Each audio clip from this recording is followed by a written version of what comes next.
Ira, and thank you everyone for joining this session. It's actually such an exciting opportunity for me to talk about a thing that I'm deeply passionate about. One of the things that originally drew me to Buddhism, actually, and a thing that I'm still very deeply fascinated by, and that is, of course, the system of Tara practice. We're going to be talking about a very specific part of that, a text by the name of 21 Praises, but we will also look at the general theory and general structure surrounding that. And the session in general will be quite practice-oriented in that we will be alternating some explanations and points for reflection with meditation. So we'll actually start with a meditation as we typically do in these classes, and then I'll activate the slides.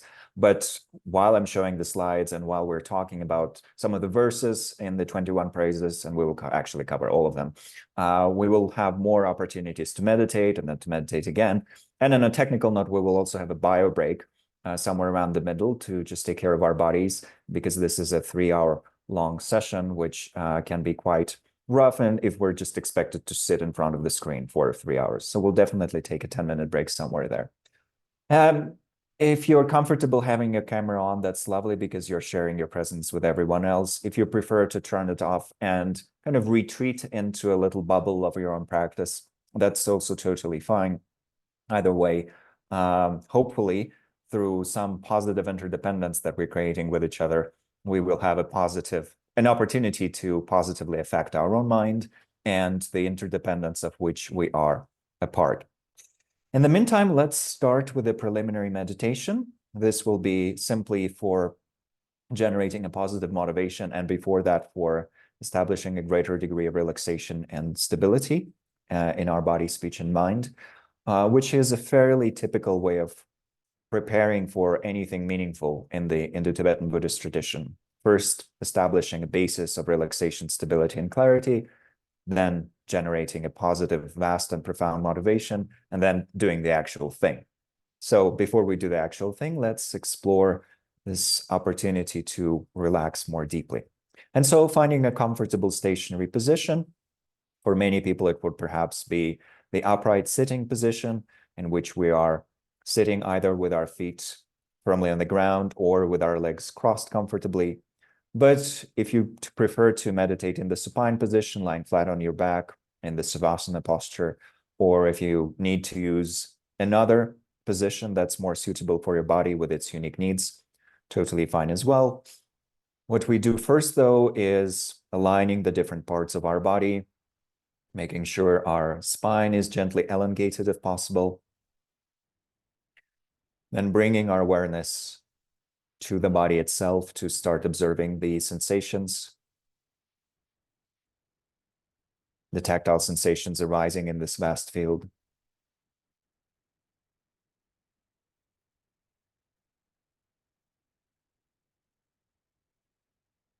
And finally, bringing our awareness into the parts of the body that are currently in contact with the ground.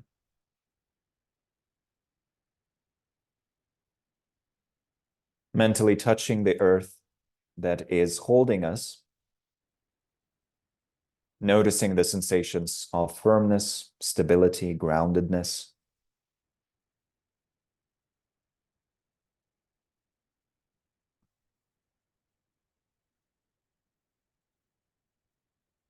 And then allowing the corresponding body parts to start gradually releasing some of the physical tension. Releasing the muscle tension that we might notice in our feet and toes.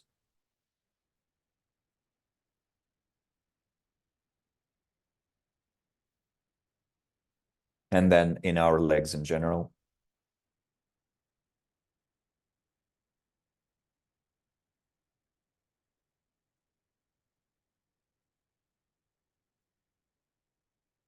Exploring the area of our pelvic floor.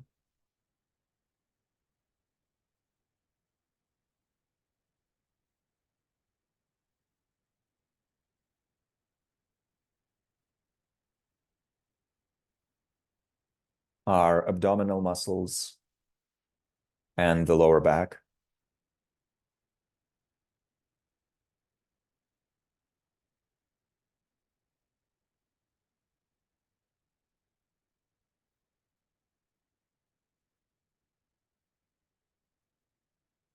our chest and our upper back.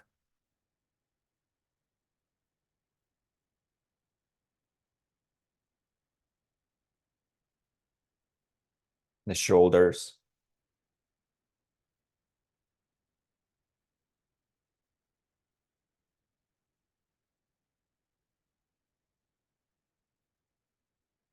Upper arms, forearms, hands, and fingers. Establishing an experience of stillness and restfulness in this area.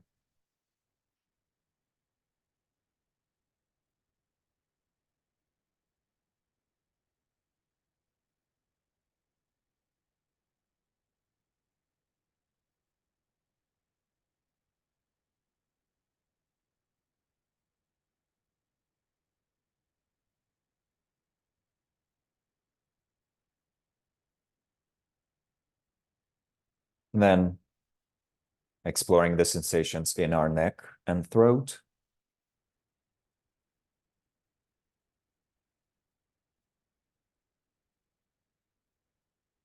The back of our head. Our crown.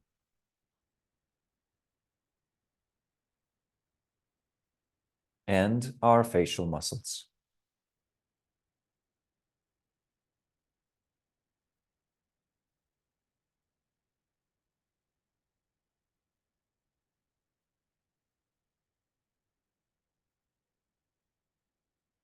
Then for a little while, extending our awareness to the entirety of the body with all of its shifting and changing sensations,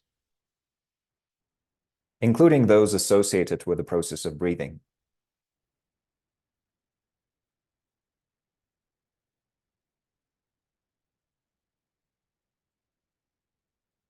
Noticing how the body gently expands and contracts with each new cycle. And allowing the exhalations to bring greater and greater degrees of ease throughout the entire body. While we also release some of our compulsive thoughts related to the past and to the future.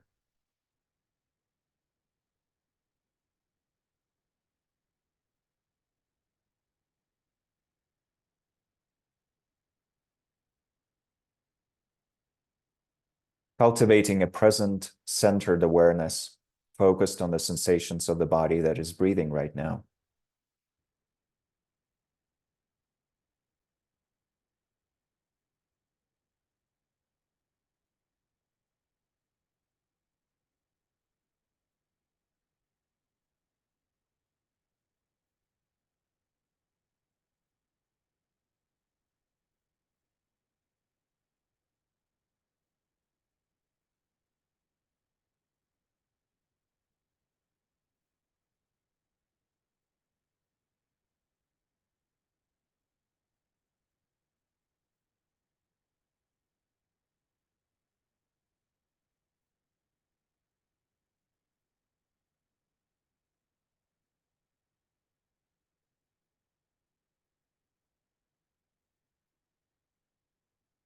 And while our body is breathing in this manner, releasing greater and greater degrees of tension, releasing all the types of movement, on the level of our mind, we can very gently explore our motivation for being here right now. First, exploring what brought us here in the first place. Curiosity, the desire to learn, the desire to deepen our practice, or perhaps some type of emotional pain that we're hoping to deal with using these practices. Whatever it is, bringing it to mind,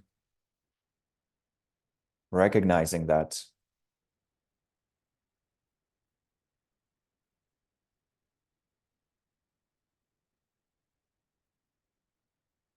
But then, to make sure we are approaching this beautiful tradition with the sense of respect and appreciation that it deserves, making our original motivation more profound and more vast. more profound in that we're also generating an aspiration for profound types of well-being, for types of happiness that go way beyond just this present situation, or maybe even beyond this very life, this one lifetime. And making it vast by aspiring to bring the greatest possible benefit to all who live, to all the sentient beings.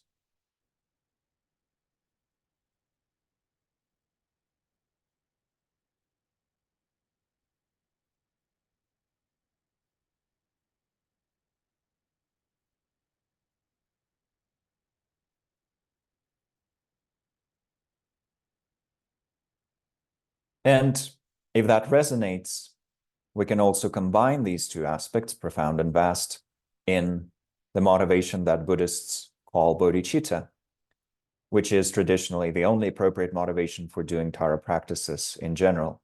And that is the wish to fully uncover our amazing potential so as to be of the greatest possible service to all sentient beings. Just like Tara, may I fully uncover my Tara nature, my Buddha nature, becoming a Buddha just like Tara herself, in order to liberate all beings from suffering and to bring them to the greatest degree of happiness and bliss.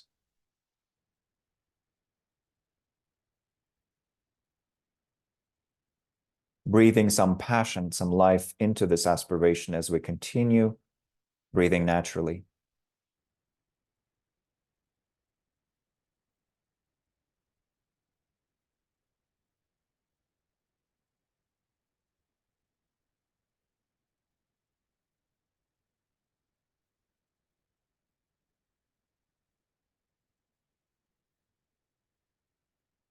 And then having established that motivation as the cognitive foundation for everything that we're about to do, the foundation lying in the realms of our desires, aspirations, and intentions, we gently come back to our body, once again noticing its sensations, anchoring ourselves there.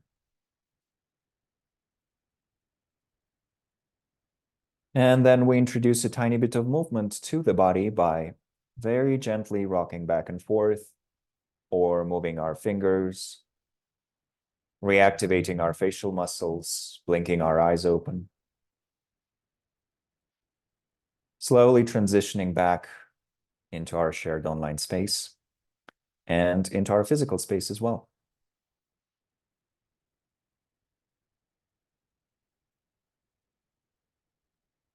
Thank you. And this is the point where I'll activate the slides. So just on a technical note, some people would know that this is where Zoom, if you're connected from a computer, would allow you to either divide your screen into two parts, and you would have slides on one side and other participants on the other side, or you could have a picture-in-picture where you have giant slides and tiny little heads in the corner, whatever you prefer, whatever makes you comfortable. I am using the slides just to make sure that, first of all, I am better able to follow the structure of the presentation.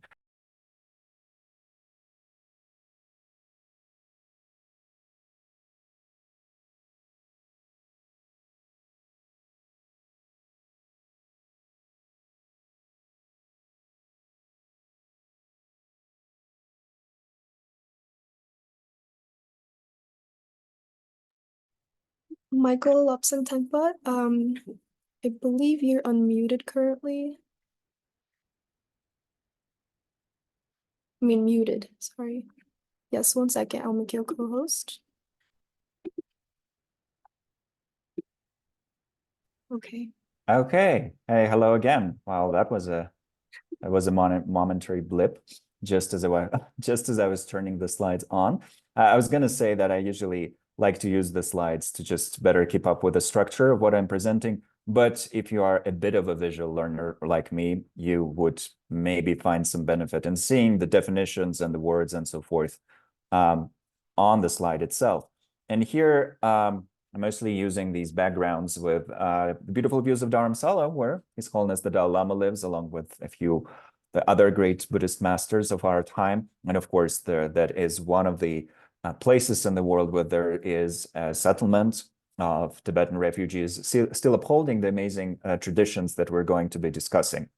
And this is an appropriate moment, perhaps, for me to acknowledge that nothing of what I'm sharing, except for the mistakes, comes from my side. The mistakes are all mine, that's for sure. But when it comes to the material, when it comes to these teachings, when it comes to these methods, these amazing psychological techniques and spiritual techniques, they all come from an ancient lineage of transmission. And that ancient lineage of transmission comes through about the 1,000 years of Tibetan spiritual history, ever since the first Buddhist teachings were introduced to Tibet in the 7th and 8th centuries, and then came in a very powerful way in the 10th century.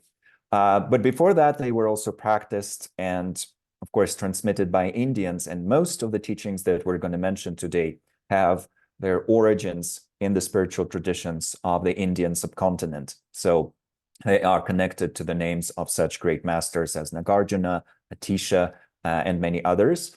And on the other side, this kind of historical timeline, I have been incredibly fortunate and privileged to receive these teachings from many, many great masters. I have received Tara teachings from masters from all the 4 or 5 Tibetan Buddhist schools, sometimes from the heads of these traditions, such as His Holiness Sakya Trichin Rinpoche and others.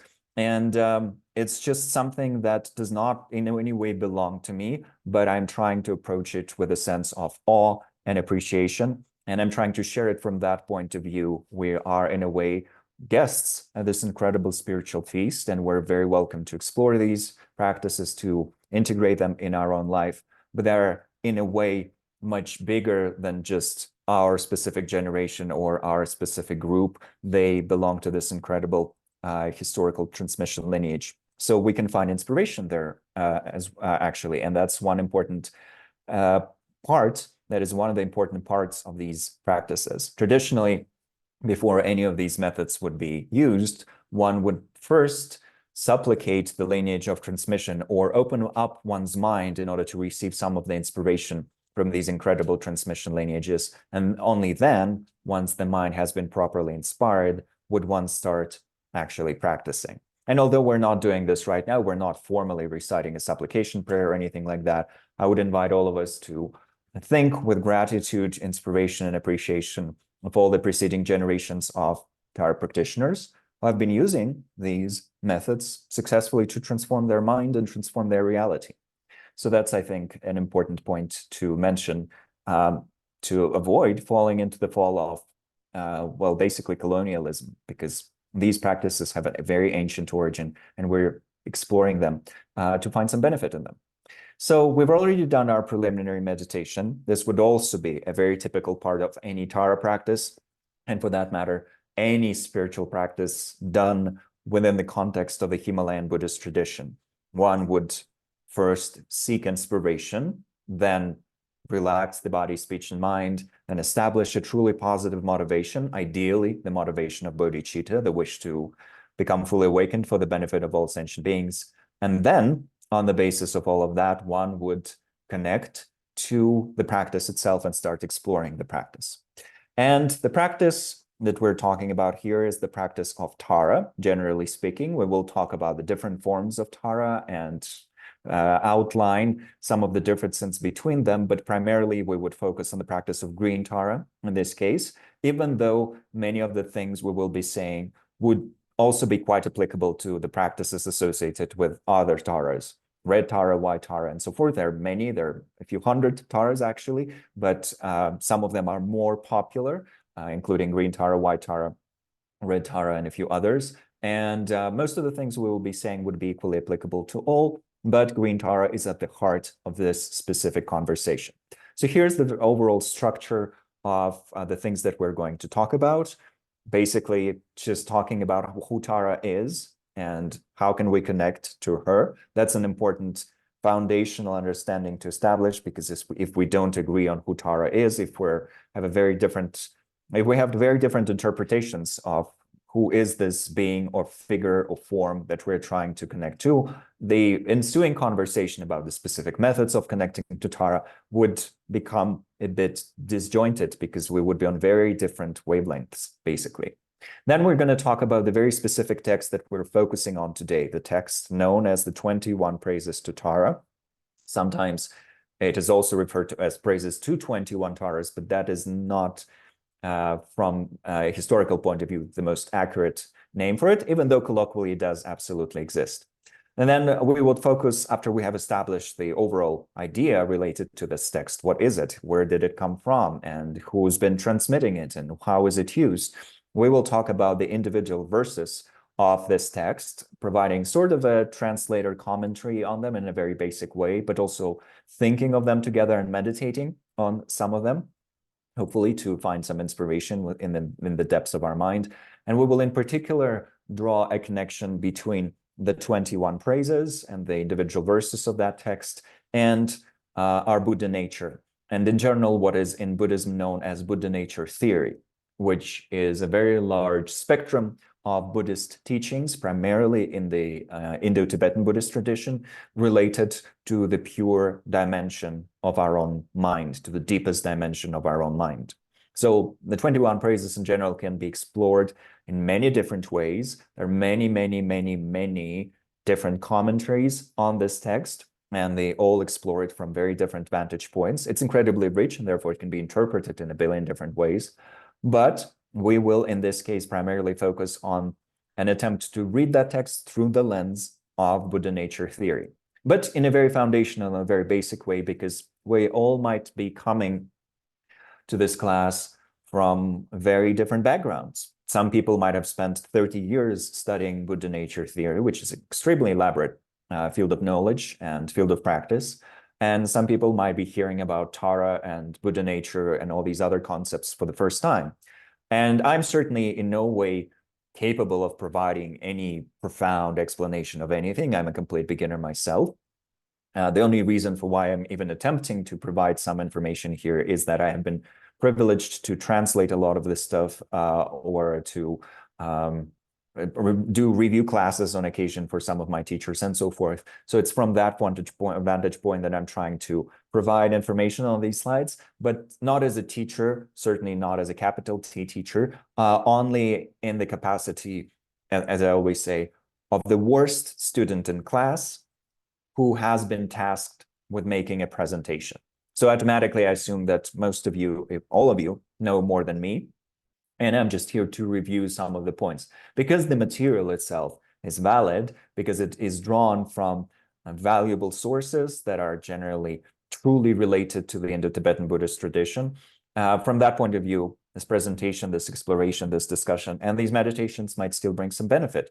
And then it's just between us and Tara, right? It's not about Lobsang Tenpa's, horrible slides with lots of misprints, and not about his attempts to explain something in his broken English. None of that really matters. At the end of the day, once we have received some foundational understanding and some inspiration, it's between us and Tara, it's between us and the Dharma in general, the Buddhist teachings in general, deepening that relationship, deepening that understanding, deepening that connection. Then it unfolds, even though the introduction might have been very kind of questionable, and that's how I would describe my own attempts to talk about this stuff.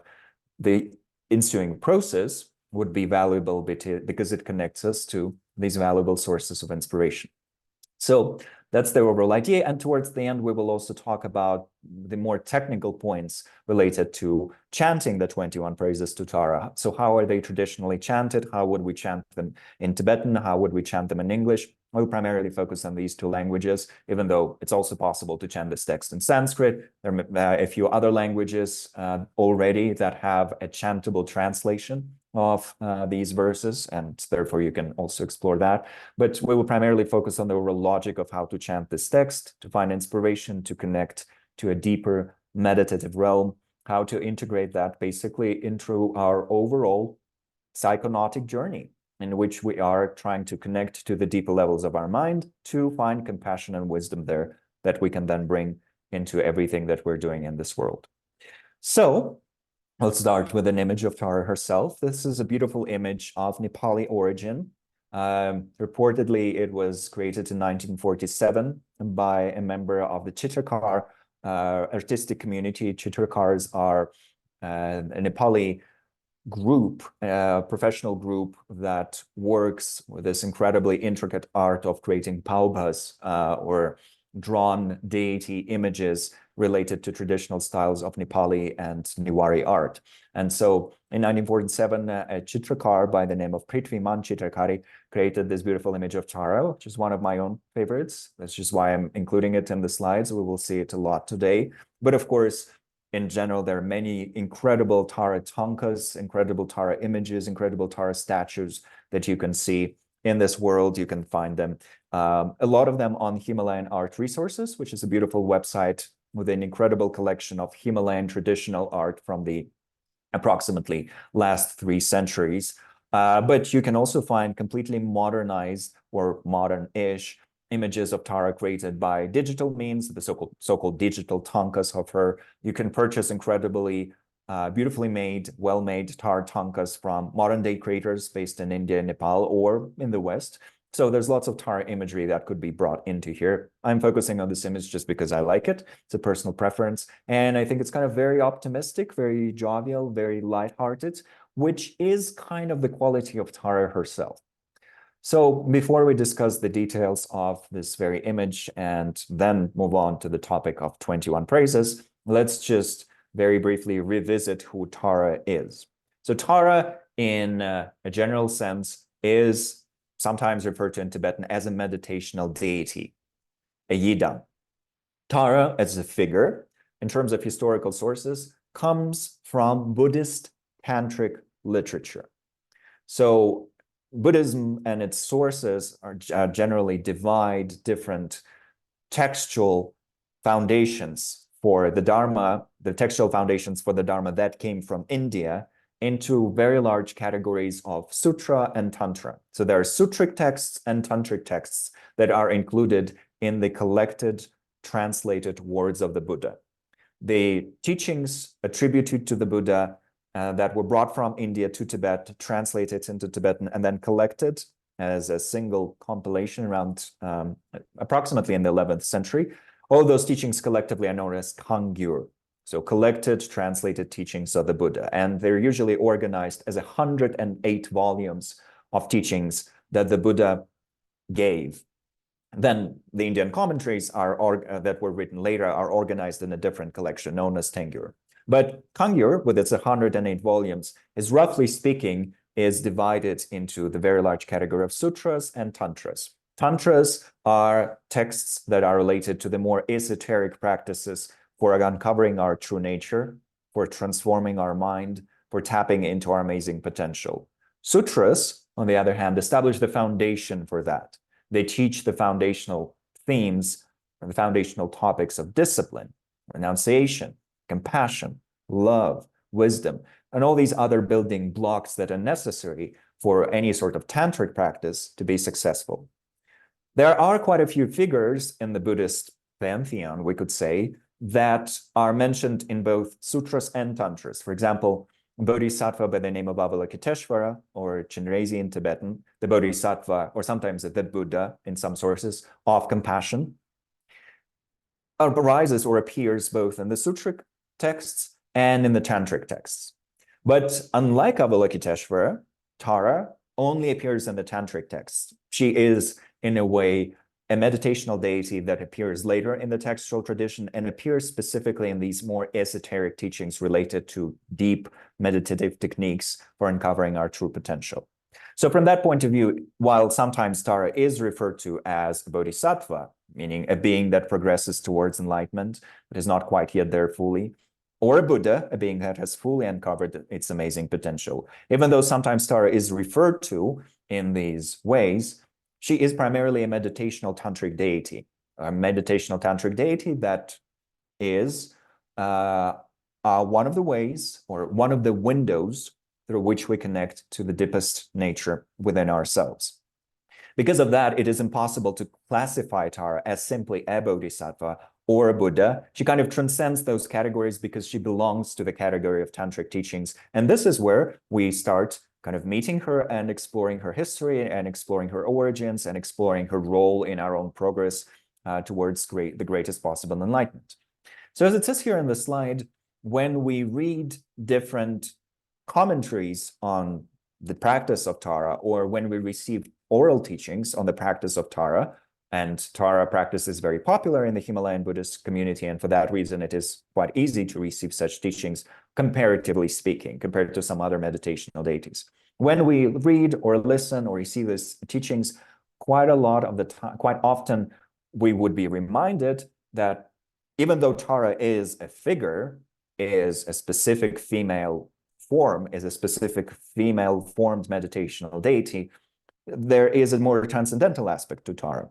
And that aspect is actually more important in a way, because that's what all the imagery associated with Tara is pointing towards, pointing at. So what is that more transcendental level of Tara that we can eventually connect to, or that we want to connect to through practicing with such things as visual imagery and mantras and so on? Well, on that more transcendent level, Tara is nothing else than wisdom and compassion.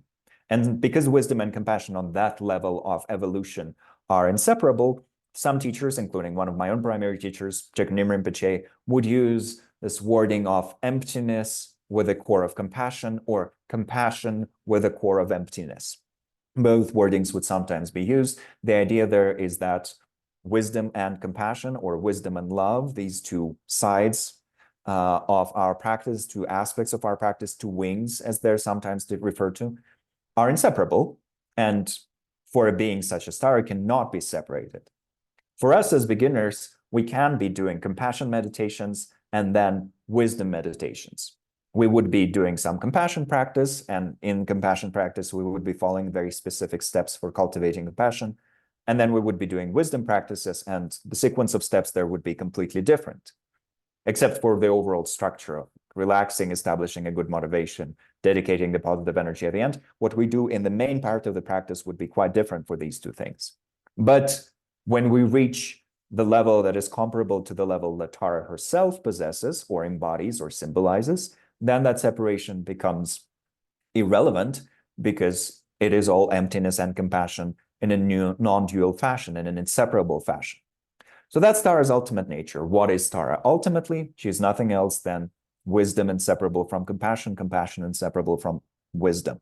And these two qualities, from the point of view of the Mahayana tradition, in a way include everything else, because everything else either springs from these qualities, or feeds into these qualities, or serves these two qualities. So such things as concentration, mindfulness, and vigilance, and generosity, and so forth, they are all kind of flying around these two core elements, wisdom and compassion. And that's exactly what it says here on the slide. These branch out into the secondary qualities of mindful awareness, conscientiousness, carefulness, faith, generosity, and many, many others. Buddhism, in its different psychological systems, presents slightly different lists of what we would normally call virtues, different virtuous qualities of our mind, and by extension also of our speech and our body, that help us, first of all, be a decent being, decent human being, and then eventually to uncover amazing potential. So from that point of view, it is always valid to hear statements, or to make statements such as, Tara is nothing else than our own mindfulness. Tara is nothing else than our own conscientiousness. Tara is nothing else than our own faith. Tara is inseparable for our own wisdom or our own compassion.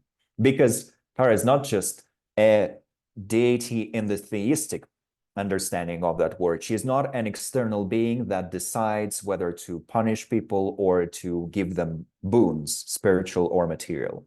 She is not a god on Mount Olympus deciding how to affect the lives of people in ancient Greece. She is not a deity in that understanding. But it's also, from a Buddhist point of view, not correct to say that she's nothing more than a symbol, that she does not possess any existence beyond being merely a symbol or a representation of something. Lama Thupten Yeshe, the late Lama Thupten Yeshe, who was the founder of the Foundation for the Preservation of the Mahayana Tradition, the founder of Kopan Monastery, and many, many other centers across the world, used to say that as Westerners, we kind of instinctively oscillate between two extremes. The first extreme is the extreme of reified external deities, in which we think that there is an external God that would either punish us or reward us. But because a lot of the time our religious traditions are fear-oriented, or at least that's how we grew to interpret them in the long run after many centuries or thousands of years, we're mostly afraid of being punished. And there's some hope for being rewarded there as well. But that's not sustainable, because eventually we get tired of abiding in such a mental state. And then, according to Lama Yeshe, we oscillate, we move towards the other extreme, in which we desperately grasp at reductionist materialism. So we're so tired of this idea of external deities punishing and rewarding us, then we go into the complete extreme of materialism, in which we say nothing exists beyond this matter. We're just bags of meat that are going to be destroyed at death, and there's no moral dimension to, and there's no deeper layers of mind, there's no enlightenment, no anything, no karma, blah. It's all non-existent, it's all just material, and that's the end of it. And that extreme was already known by the time of the Buddha. There was a philosophical school that espoused that philosophy of reductionist materialism and hedonism that comes from that, kind of unbridled hedonism. But from Buddhist point of view, because Buddhism is all about finding the middle ground, neither attitude is correct. So this is very applicable, can be very much applied to Tara. Tara is not an external deity that just sits there on Mount Olympus or Mount Kailash or Mount Meru and just sends clouds of richness, clouds of riches and other types of boons our way. But it's also incorrect to believe she doesn't exist at all. Instead, she's kind of somewhere in between. And that's where we find these kind of paradox statements that are sometimes a bit strange to our mind. And that's something we can grapple with for a while. So does Tara exist beyond my practice, beyond me imagining her in my visualizations and relying on her that way? Yes and no. So this is where it becomes a bit tricky. But generally speaking, there is some conventional existence to Tara from a Buddhist point of view, and yet we should not overestimate that conventional existence, believing that Tara is an ultimately existent thing, because from a Buddhist point of view, nothing ultimately exists from its own side. Everything is empty of independent existence. So that's where we can already kind of get confused and grapple with it and study emptiness teachings for a while, and then arrive at a certain understanding that would be liberating. But before that, it's enough to say that Tara does, to a certain degree, conventionally exist, in that we can tap into her energy, we can connect to her through our meditation. She can appear to us and guide us, like she did with some of the great masters of this tradition, including Atisha. She can be a source of inspiration for us. Her practice can affect our life. Her practice can affect our mind. Her practice can affect our habits. And that's what we're starting with. So it doesn't need to be anything beyond that in this initial point. And then we'll learn more about her as we continue practicing with her. No statement on a slide will ultimately convince us that Tara exists, and no statement on a slide can ultimately disprove the existence of Tara. What will prove or disprove some of these statements is our own practice. And another aspect that's important to mention here is that Tara is not simply an embodiment or a symbol of mindfulness or conscientiousness or compassion or wisdom. For Mahayana followers, and Tara teachings come from Buddhist Tantra, which is a subset of teachings within the Mahayana tradition, within the Great Vehicle tradition.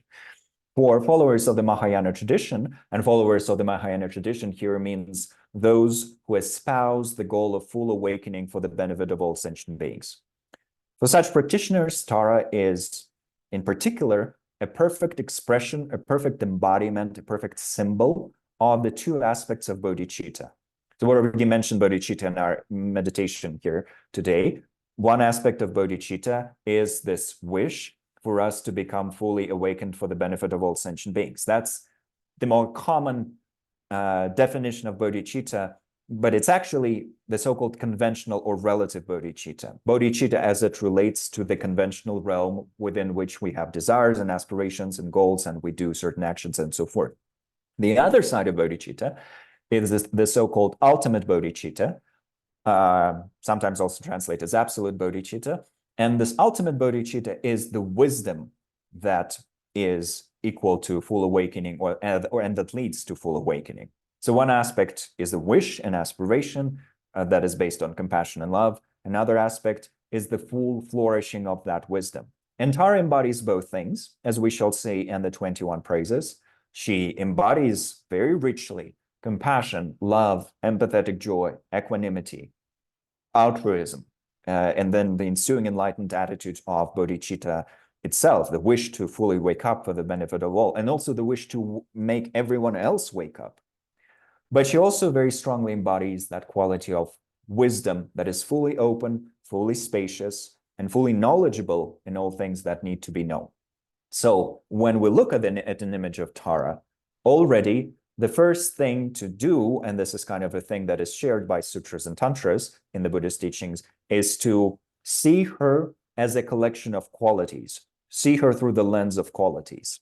Because otherwise, if we don't do that, if we don't see Tara through the lens of her qualities, the qualities that are ascribed to her, qualities that she does genuinely, conventionally possess, for us as, let's say, beginners, people who are just approaching this entire tradition for the first time and seeing that, oh, there are Himalayan practitioners bowing to Tara here in this temple. And then there's this old lady here sitting and praying to Tara all day long. And then there are these people reciting Tara's mantra. And then there are these practitioners offering butter lamps to Tara. Like, what's up with that? If we look at all these rituals, ceremonies, practices, and we forget that Tara is a collection of qualities, is a symbol of certain qualities, is a window into certain qualities, then for us, for our perception, there would be no difference between theistic worship.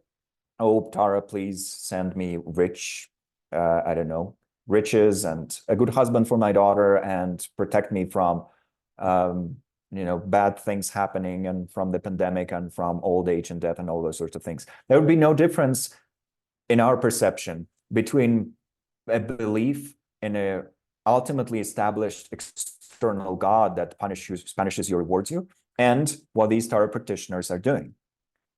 But in terms of the underlying philosophy, there is actually a huge difference. Because even though it is possible to pray to Tara for all those goals, the ultimate way of connecting to Tara is connecting to her with the wish to uncover our amazing potential, our own amazing qualities, our own corresponding qualities of wisdom, compassion, and mindfulness, and to the two types of bodhicitta, and so on. So that's something to be mindful of as we approach this theme of the 21 praises. So why are Tara practices used? Why are some people offering butter lamps to Tara and reciting her mantra and chanting her praises and walking around her temples and so forth? Why is it all done? Why are people sponsoring Tara statues? Why are people putting Tara statues in their own house, or Tara tankas, or Tara printed images? Why is that all happening? What's the goal there? Why are people listening to guided Tara meditations? So Tara methods are skillful means, as it says here on this slide, that are used to, on the transcendent or transcendental level, to fully liberate our mind. So the ultimate goal of all Tara practices is to help us gain full awakening. And the more elaborate systems of Tara practices include all the methods that are necessary for that. Within the Himalayan Buddhist tradition, there are a lot of cycles of teachings related to Tara. They come from different teachers, different visionary teachers. Some of them were received through a visionary experience. Some of them were compiled on the basis of extremely rich knowledge that a certain master possessed. Some of them were received in a visionary teaching in India. Some were received as a visionary teaching in Tibet. Many, many different sources for such cycles. But eventually, they kind of crystallized into these specific forms. And in this day and age, it's quite possible to receive quite a few of those, and each one of them would contain a full template of a path that we can follow in order to eventually become fully enlightened. And there would be practitioners associated with these systems who use them in a very serious fashion, in a very serious manner, to become enlightened as soon as possible. So there would be practitioners who are doing Tara practices to become fully enlightenment and staying in lifelong retreat, for example. There are practitioners like that in the Himalayan range. There's an increasing number of such practitioners in the quote unquote global West, meaning in the countries that are only now being introduced to Himalayan Buddhism, there's a greater and greater degree of practitioners who would rely on this complete version of a path to become enlightened. And Tara, for them, if that's what they're interested in, would serve as sort of a, focal point around which all the other practices revolve. She would be the central point that all of the other practices feed into, and she would be practiced or approached in practice so that our mind can become fully liberated and enlightened for the benefit of all sentient beings. So that's the ultimate goal. For most of us, that's not necessarily where we are at the moment, meaning we would maybe have some aspirations related to full awakening. We would be interested in that goal. If we are Mahayana practitioners, we would have that in the back of our mind at least, and we would cultivate that aspiration. But maybe realistically speaking, we're thinking, well, I'm not at the stage in my life when I'm willing to or able to do a lifelong retreat. Maybe I'm taking care of my parents or my children or other types of responsibilities. Maybe I'm just kind of chilling and vibing, but I'm not here at the stage where I would be able to say, yes, I will with full intensity, with the fullness of my passion, focus on Tara practice or any other practice for full awakening. Instead, I'm maybe slowly accumulating all these different causes and conditions that would eventually allow me to focus on full awakening as my main goal that I'm investing all my time and energy into. Okay, that is definitely not only possible, that is the situation in which most Buddhists in this world find themselves. And most common practitioners in the Himalayan Buddhist kind of range, historically speaking, most practitioners in Tibet and Mongolia and Bhutan and Zanskar and Ladakh and all these other regions that were practicing Tara methods, including the 3 Buddhist regions in Russia, practitioners in these regions would mostly not be focusing on this first level of fully liberating their own mind right now, but they would be dividing their time and attention between the other 2. Cultivating beneficial habits, because Buddhism is all about cultivating beneficial habits such as compassion and wisdom and love and all these other things. And while doing that, also dealing with a more transitory level of daily problems.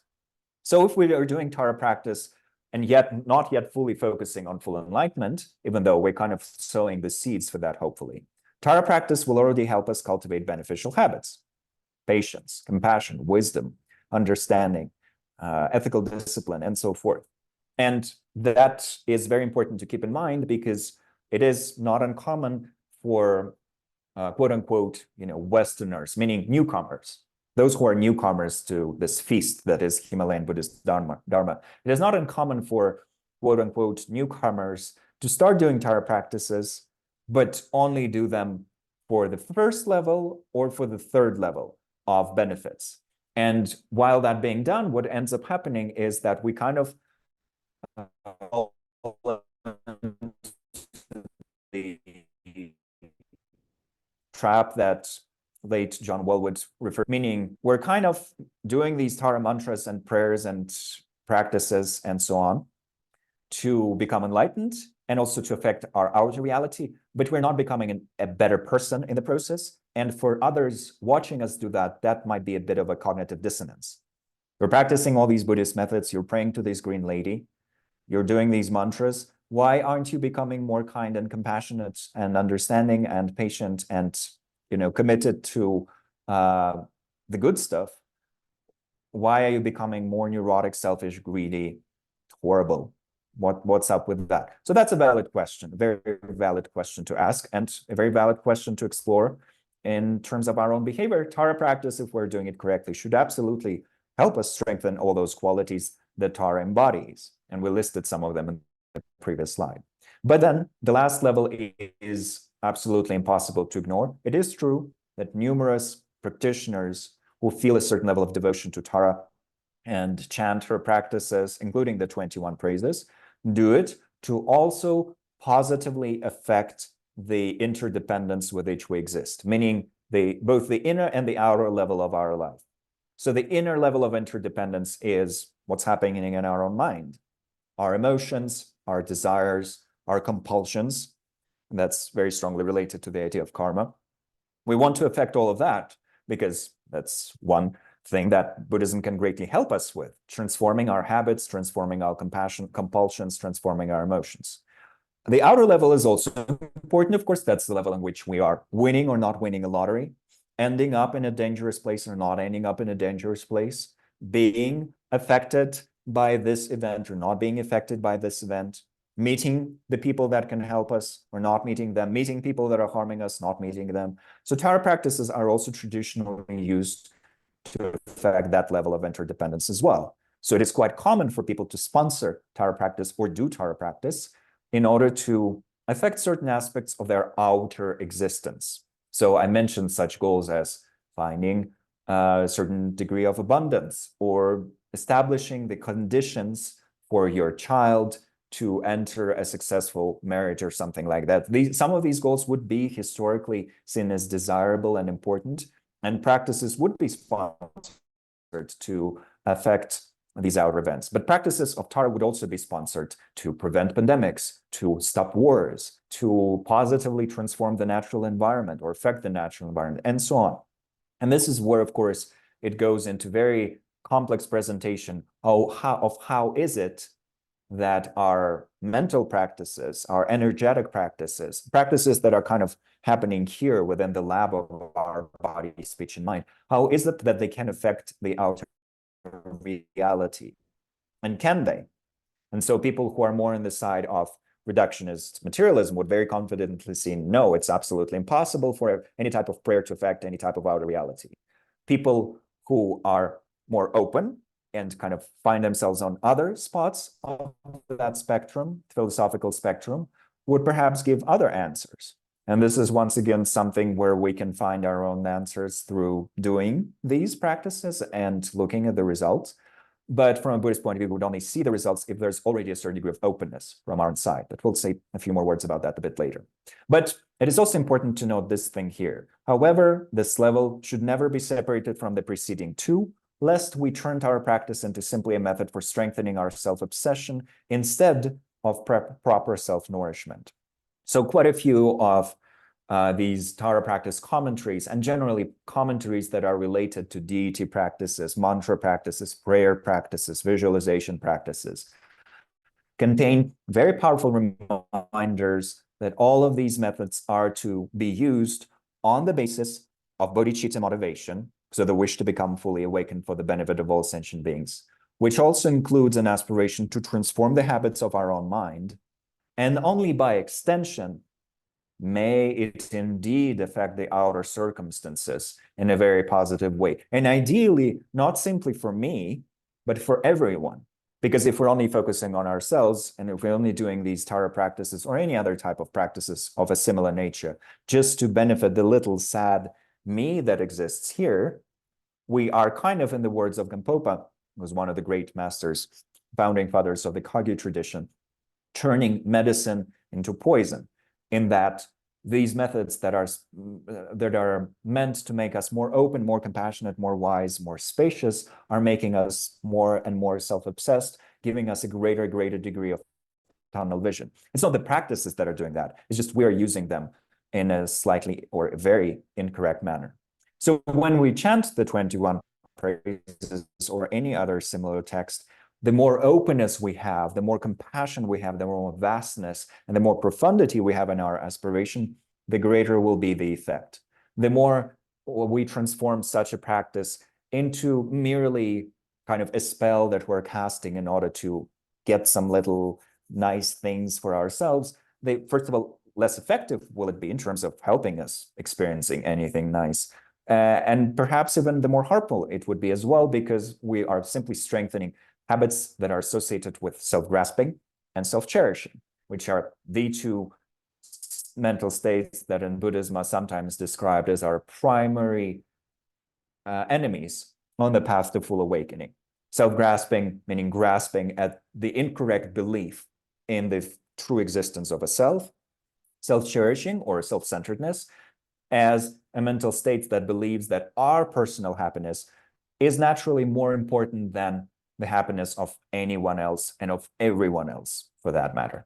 So to avoid those two, when we check our motivation for doing these methods, it is good if we can disentangle ourselves from these self-grasping and self-cherishing to a certain degree. If we can remind ourselves that, at least, that we only exist in interdependence and that all beings deserve happiness and freedom from suffering, not just ourselves, and we all deserve it to an equal degree.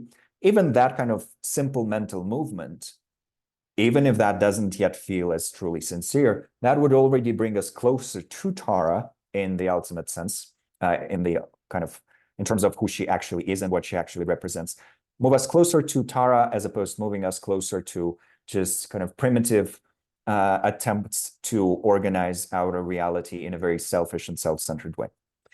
So that's and kind of a warning that I have heard many, many times. And for me personally, I think it only started becoming real a bit later into my practice, in that initially you hear these words and you hear these concepts and you're like, oh yeah, well, and you maybe even go through the movements of, yes, indeed, may I become a Buddha, but for now, Tara, please help me with this project and that project and this thing and that thing and blah, blah, blah.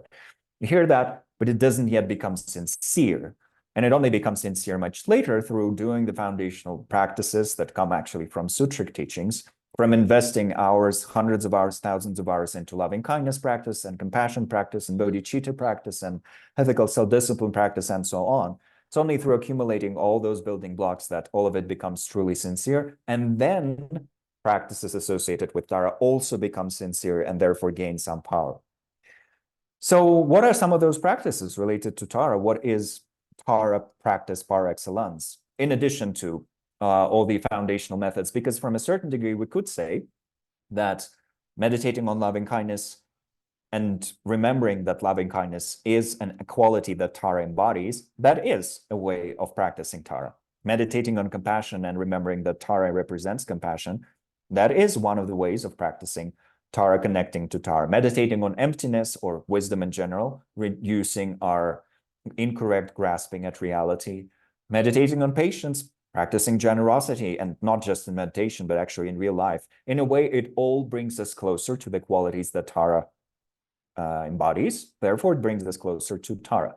But normally, when people talk about Tara practices, they talk about methods in which we either recall Tara's image or bring Tara's image to mind, one of her multiple visual forms. As I've mentioned before, she has hundreds of forms.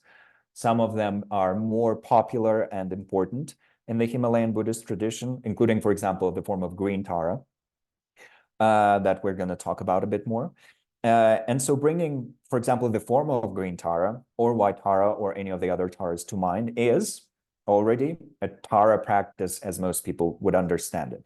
So I personally have some guided meditations on Tara on my Insight Timer teacher account. So if you listen to one of those, you would be invited to imagine one of these Taras in the space in front of you, to meditate on the qualities that such an image represents, to then aspire to strengthen such qualities within yourself, and then to also enjoy the effect that these images have on our mind. So if we imagine one form, it would affect our mind in this specific way. If we imagine another form, it affects our mind in a different way. And that is why there are these multiple forms of Tara. And that is also why there are these different meditational deities in general. Many meditational deities that are not Tara. Avalokiteshvara, the Bodhisattva of compassion. Manjushri, the Bodhisattva of wisdom. Medicine Buddha, the Buddha of infinite life, the Buddha of infinite light. There are many, many, many different forms like that, and they all affect our mind in very different ways, right? So we connect to what quite close to Jungian work in a way, because if Jung was very curious about imagery and symbols and the dream dimension and the visionary dimension, and that is exactly what we're tapping into in such practices, allowing colors and shapes and symbols and forms and movements of light and energy and so forth to affect our mind in a specific way, repatterning our mental energy by connecting to these templates, visual templates mostly. Then in addition to that, in addition to these visual templates that help us shape the energy of our awareness in very specific ways, there are also auditory templates. And we tap into those auditory templates that once again help us shape the energy of our breath, the energy of our mind, the subtle energy that connects our coarse breath and our mind. So the subtle nervous energy that would sometimes be referred to as prana or as different types of prana. We tap into all of that by connecting to these auditory practices that include such things as mantras, phrases, hymns, prayers, the recitation of the root tantras related to Tara, reciting different teachings on Tara practice and so forth. All of that is part of this tradition. And quite often, for many people, the first 2 points, or all of these 3 points, actually would be woven together. So in a specific Tara practice or sadhana, and sadhana, or druptab in Tibetan, literally means means of accomplishment.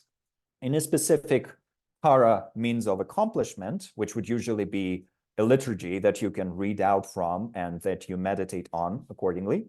In a specific Tara liturgy, there would be some points in which you have to visualize Tara.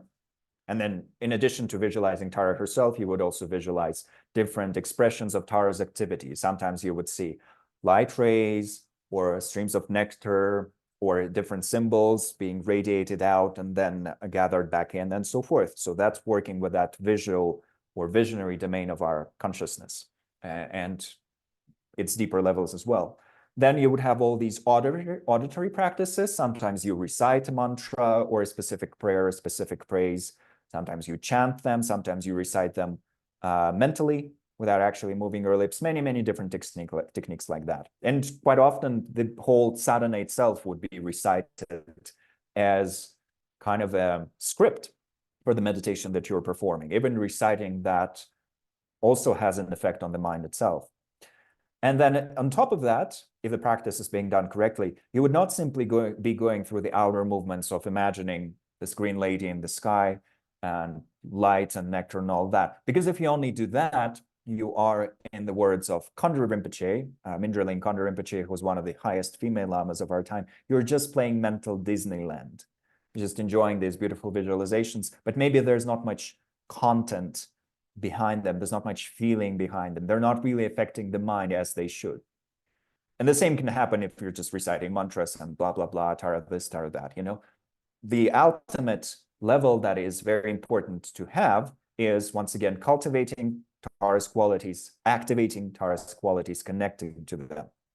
So to do that correctly, while performing these visualizations and reciting these mantras and texts and so forth, you would also meditate on compassion or activate compassion. Meditate on wisdom, activate wisdom. Meditate on generosity and on loving kindness and on patience and all these other techniques, and also practice concentration, because you have to be concentrated on all this stuff. And concentration in Buddhism includes such qualities as mindfulness, vigilance, concentration itself, and a few others. So all of that is woven together in this complex mental machine that we're using to slowly, slowly transform our body, speech, and mind in an alchemical process. So a fully fledged Tara practice, Tara sadhana, would be such a machine that includes all these elements. And on top of these Tara sadhanas, in this tradition, in the Himalayan Buddhist tradition, you would very often see so-called Tara pujas. So Tara pujas, as opposed to Tara sadhanas, also bring us closer to accomplishing Tara's qualities.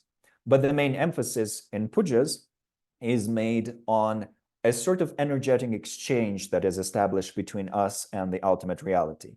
The word puja in Tibetan is, the word for puja in Tibetan is chopa, which literally means offering. So pujas in the Tibetan, in the Himalayan Buddhist tradition, are literally offering rituals or offering ceremonies. But what's the idea there? It's not to offer a Tara a pile of bananas and some incense because she, once again, lives there in Mount Olympus or Mount Mera, and she loves bananas, and then she's going to give us some gift. That's not the idea. The idea is to generate certain energy through actually displaying outer offerings or creating them mentally, share that energy, offer that energy to a deeper dimension of reality, and Tara just serves as a window for that, as a focal point for that. And then through the kind of feedback loop that exists in our own mind and is built also into reality itself, receive the return of that energy. as inspiration that makes our mind more flexible, as shifts in the outer interdependence, which is why Tara pujas are very often done to positively affect the situation for the people that are suffering, for the world that is at war and in pain and is hurt and is damaged in so many ways, and so on.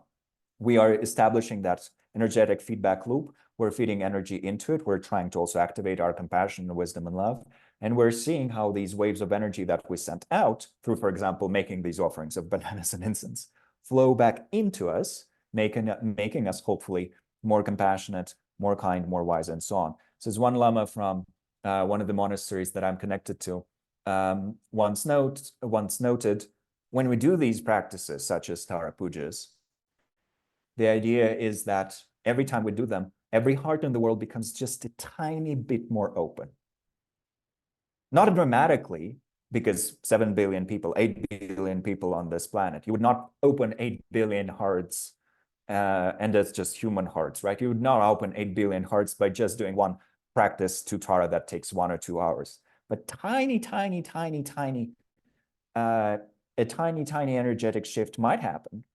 And if we do enough of those energetic shifts through that kind of approach, but we also do everything that we're doing in this world in terms of education and social activity and promoting compassion and trying to act compassionately and being generous and being nonviolent and so forth. If all of that is brought together, then the brilliance of Tara's qualities can truly shine in this world.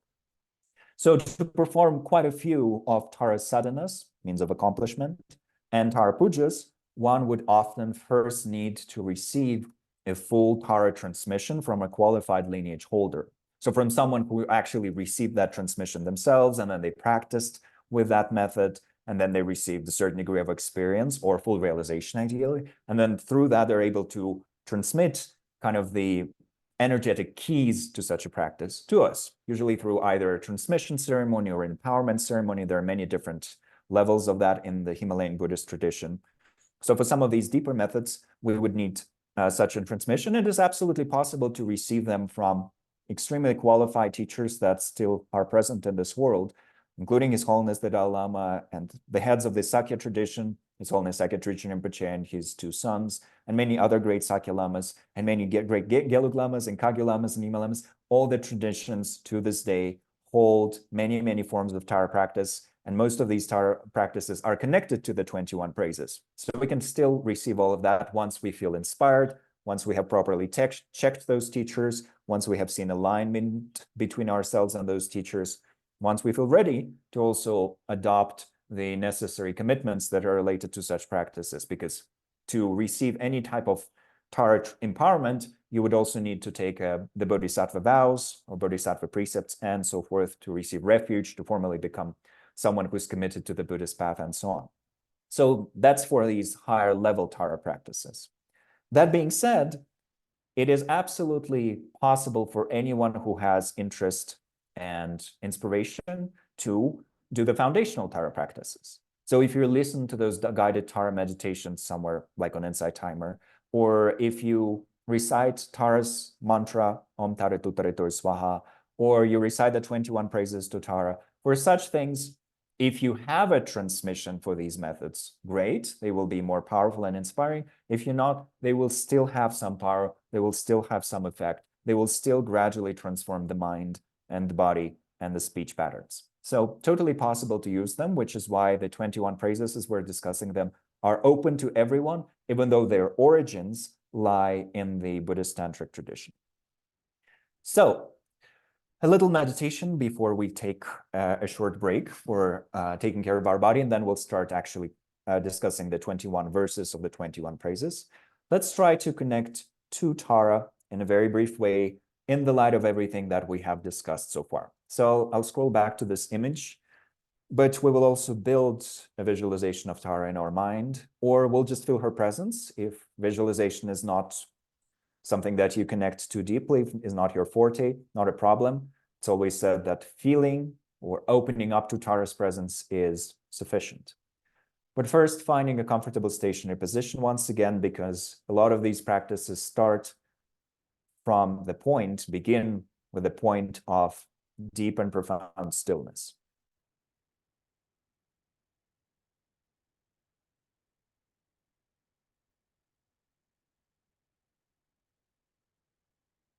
adjusting the different parts of the body if necessary, gently elongating the spine if possible, and then allowing our body to just relax and start breathing naturally in a way where we're not affecting the breath, we're not controlling it, we're not holding it.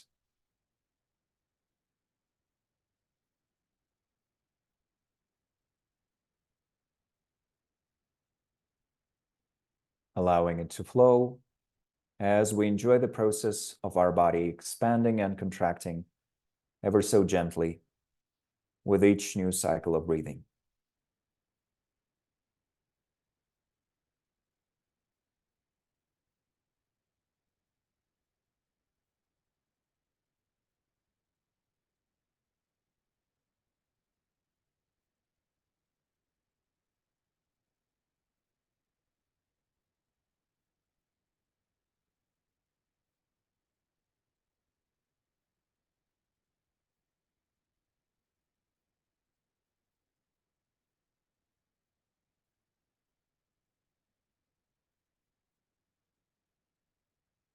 And then briefly revisiting our aspiration of bodhicitta, may I indeed fully uncover my amazing potential, my deepest potential, to become fully awakened.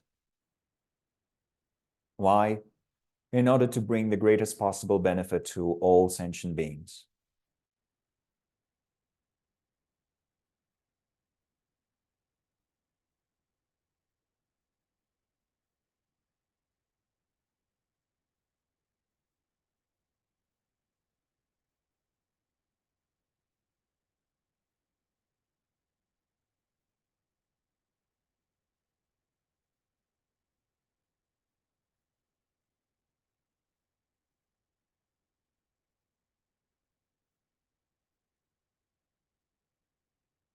And then, with that wish as the foundation, opening up to the visionary domain, using our imagination, or as Buddhists would sometimes say, the luminous aspect of our mind, the clear aspect of our mind, to see ourselves in a beautiful, pure dimension.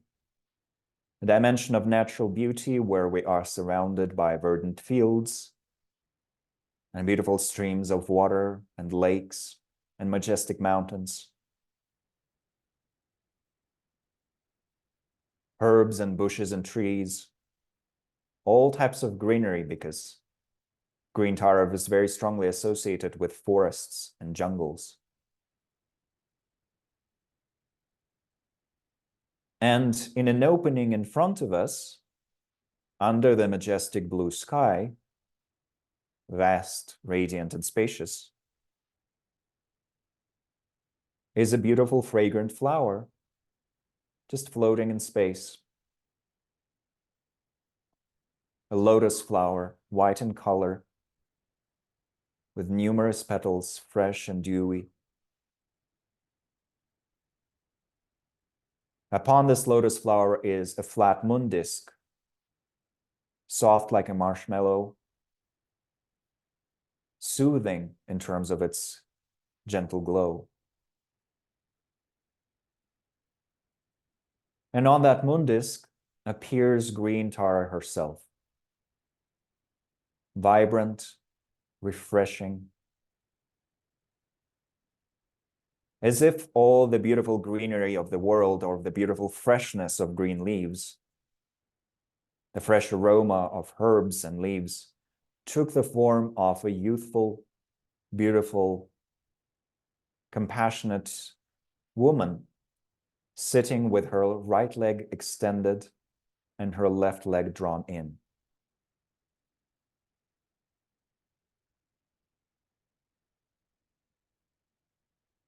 Dressed in beautiful silken garments that represent her mastery over the inner energies of the mind and body, and with beautiful jeweled ornaments.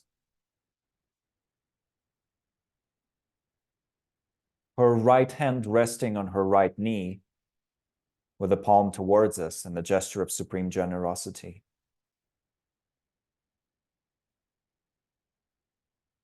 Her left hand at her heart,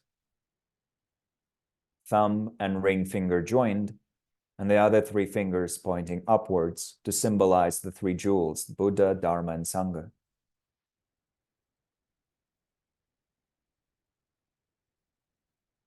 Her shiny black hair is divided, and that part of it is tied in a knot on her crown, and the remaining part is falling freely on her back.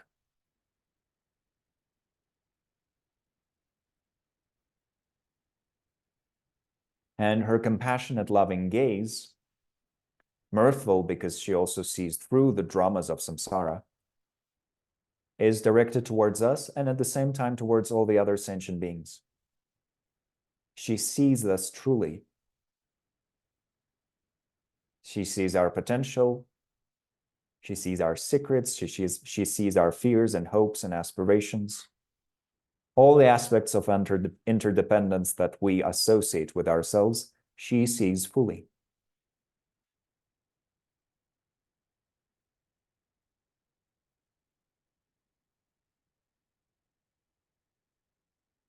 And she has the wisdom and compassion to both accept us and to guide us towards greater and greater degrees of flourishing.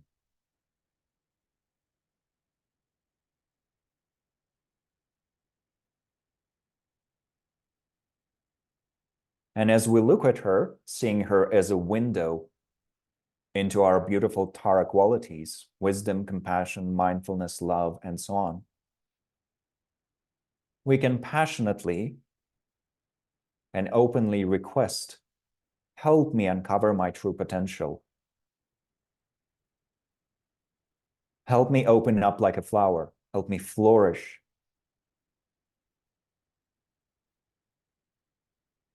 Guide me towards these goals.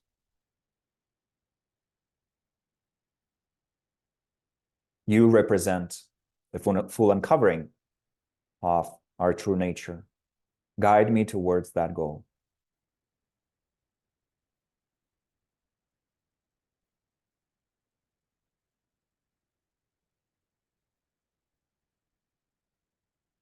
And it's also auspicious to imagine, as they say in the teachings, that Tara gracefully accepts our request. That a bridge or a chain of interdependence is built between us now. And because of the existence of that link, she will be able to guide us, to help us uncover our amazing potential.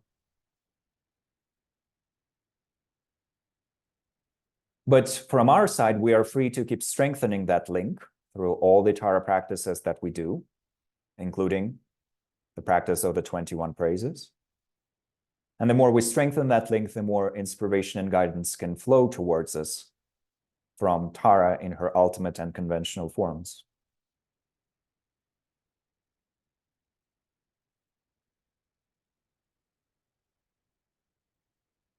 So we can absorb the feeling of being connected to Tara in this way. We can imagine that her inspiring energy is flowing into us, indeed, pervading our body, pervading our breath and our speech, pervading our mind.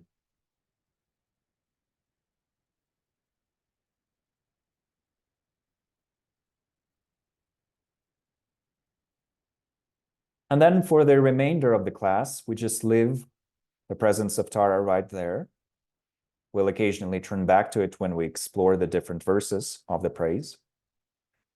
But for now, we bring our attention back to the body to gradually introduce some movement to it. Once again, rocking back and forth, gently moving our fingers and toes, reactivating our facial muscles. And gently concluding the practice.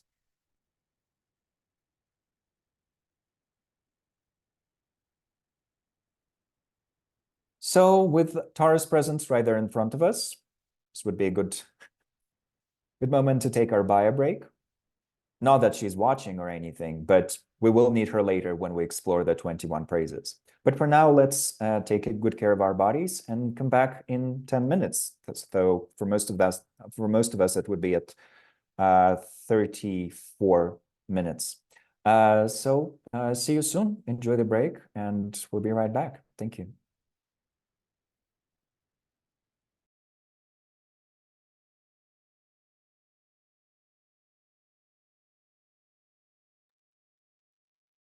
Hello again.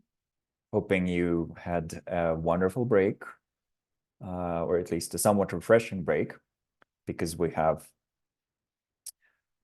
lots still to discuss. Most of the stuff related to the 21 praises. But why did we spend so much time establishing the foundation?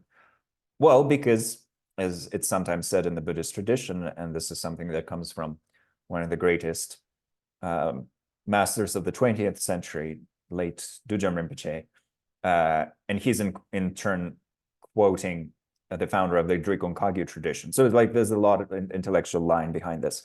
The foundational practices in our tradition are more profound than the so-called main part of the practice. So establishing the foundation, if we extrapolate that to our discussion here, establishing the foundation for Tara practices is in a way more important than just learning Tara practices, because just learning Tara practices is about knowing what to do from a technical point of view. Chant this, visualize that.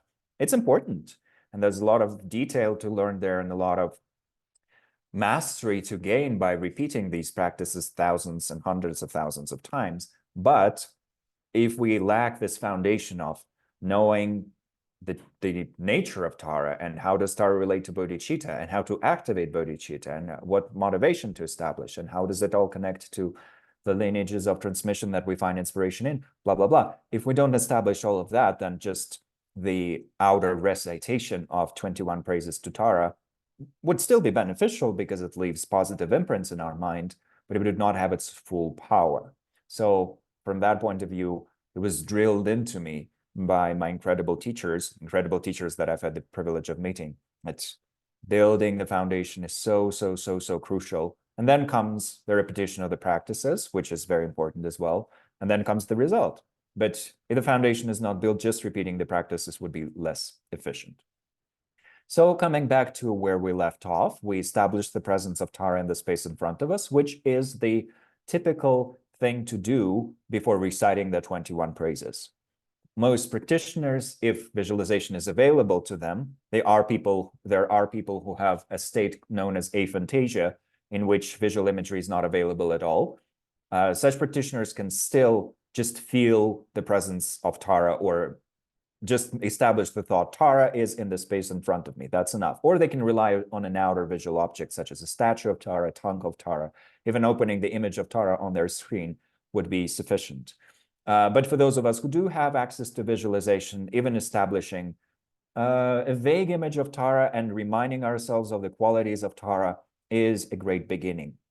Eventually, we would have to combine clarity of visualization with clarity of understanding, here meaning the understanding of symbolism and what each thing represents and so on. But we progress there very gradually, very slowly. It takes time to establish these things, and it takes years and decades of practice actually to build up to them. So no rush in a way. We're doing it, as Tibetans say, kale kale, slowly, with a lot of gentleness for ourselves and with an appreciation for how our mind is gradually unfolding. So just a few words about this image of Grey Tara and this idea of green Tara in general. The 21 praises are primarily connected to green Tara. There are some practice traditions, in particular the practice tradition of the Gar monastery associated with Garchen Rinpoche, in which 21 praises are also used for white Tara. But most of the time, the main deity, the main form of Tara associated with the 21 praises is green Tara. And all the other Taras, so the secondary Taras, appear around her or appear as extensions of her energy, extensions of her qualities, extensions of her activity. So we don't have, from a scientific point of view, from an academic point of view, we don't have an ultimate answer with regards to where did this specific green form of Tara arise. One of the theories associated with that is that it most likely came from a visionary experience of one of the earliest Tara masters. It is possible that one of these earliest Tara masters that experienced the vision of green Tara and created this whole pattern of practice was known as Nagarjuna. But from an academic point of view, that would not be the same Nagarjuna as the great philosopher Nagarjuna who wrote treatises on the middle way philosophy. It would not quite likely be the same Nagarjuna as the tantric Nagarjuna who wrote about Guhya Samaja practice. And it would not be the same Nagarjuna as the Nagarjuna that transmitted the Hayagriva teachings to Padmasambhava Guru Rinpoche. So from that point of view, from the academic point of view, there would be at least 4 different authors named Nagarjuna, and they performed these different educational activities and established these lineages of transmission. From a more traditional point of view, it is totally possible that it was just the same Nagarjuna, because it is sometimes said in Buddhist teachings that the actual Nagarjuna lived for many centuries, being a great adept and a great siddha, a great practitioner. And if you live for multiple centuries, you do have enough time to write treatises on middle way and establish this tantric system and that tantric system, and also to have a vision of green Tara and to initiate this whole line of transmission. Doesn't really matter. It's just a master by the name of Nagarjuna might be one of the originators of this practice. And it is definitely said in the teachings that in the kind of colophons for some of these texts that the 21 praises to Tara were transmitted by a master named Nagarjuna to a Tibetan translator, who then translated that text into Tibetan and brought it into Tibet, and that's how we now possess it. So it is sometimes said that this master by the name of Nagarjuna perhaps had a vision of Tara while meditating in a forest or a jungle. Nagarjuna, who wrote on Middle Way, was perhaps from southern India. And so perhaps it was in one of the great forests of southern India that that vision happened. Who knows? It happened somewhere in India or in the Indian subcontinent. But it is for that reason that green Tara is sometimes also known as Tara of acacia forest. Tara basically of a jungle that primarily consists of acacia trees. So a forest is a wonderful natural place to connect to green Tara. And the pure land of Tara, of green Tara in particular, itself is known as an array of turquoise leaves. So just like all Buddhas, who all possess their own pure lands, Tara is said to possess her own pure land. And we might connect to that pure land in our meditations, but from a Buddhist point of view, it's definitely possible to also be reborn there after our death, or at least to visit it if we first go to another pure land and then develop the ability to travel between pure lands. So that pure land in particular is described as an amazing array of trees with turquoise leaves in which practitioners, most of them in female forms, even though that's sometimes debated, whether that they're all exclusively in female forms or not, and how does it all work.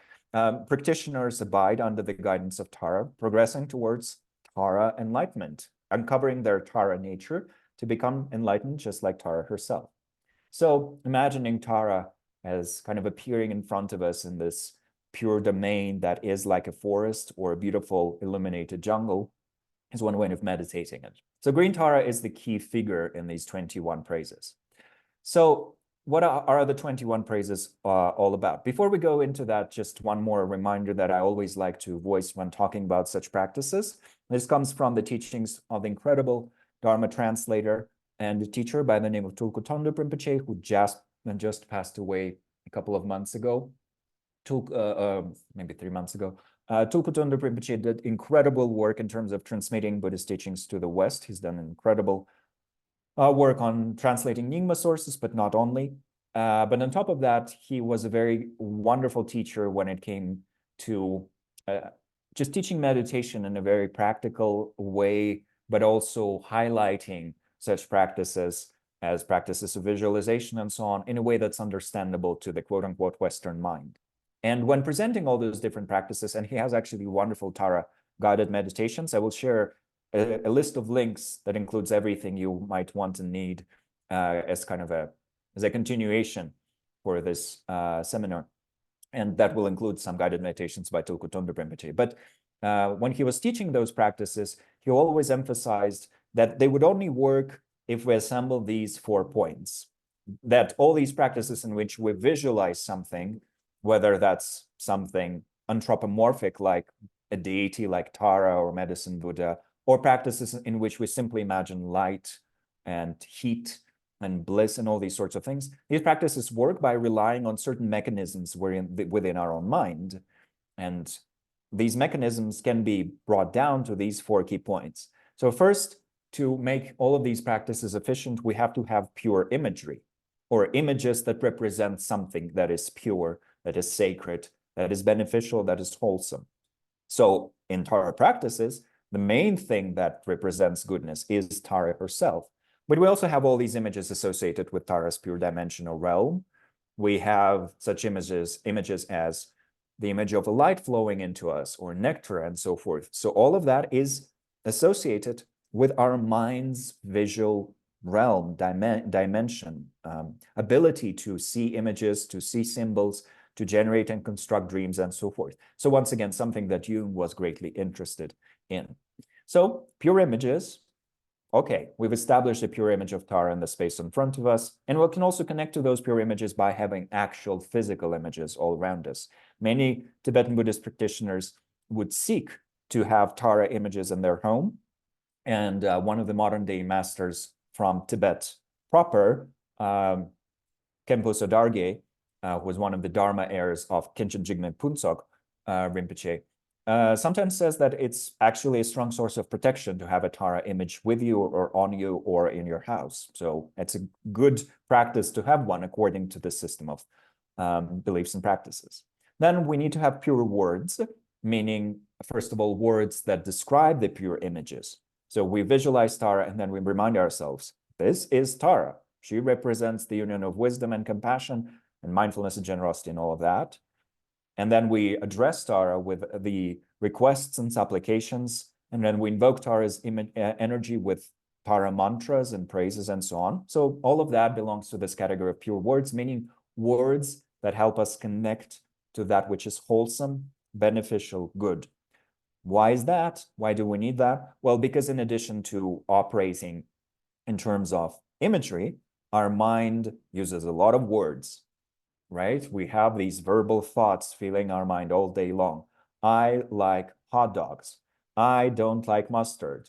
This person is nice. The weather is horrible. Whatever it is, all the nonsense that our mind generates all day long, and also the accurate thoughts that our mind generates that help us navigate conventional reality. Well, into that large soup bowl of nonsense and relatively accurate thoughts, we throw in new types of messages associated with all the wholesomeness that Tara represents. So the 21 praises to Tara would primarily, belong to this category. They are a bunch of words. The whole 21 praises as a text is a text that consists of these pure words primarily. Yes, we do generate images on the basis of them, and we also do generate feelings and trust, but primarily the praise itself is a collection of words. That we will now look at. Then we also need to have so-called pure feelings. What does that mean?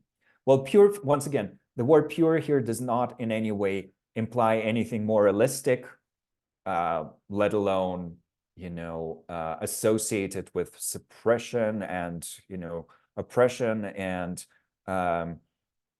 being sex negative or whatever it is. It has nothing to do with our Western ideas of purity, impurity, and all those sorts of things. Here, it just refers to that which is wholesome, that which is free from afflictive mental states, such as, for example, as hatred or self-hatred.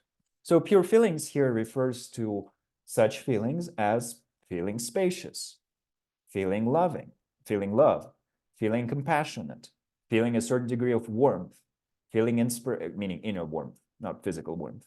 Even though sometimes some of these meditations can also provoke certain responses in our body. We can feel a wave of bliss, a wave of heat, and so forth. That depends on our constitution and the way that our own personal nervous system is organized.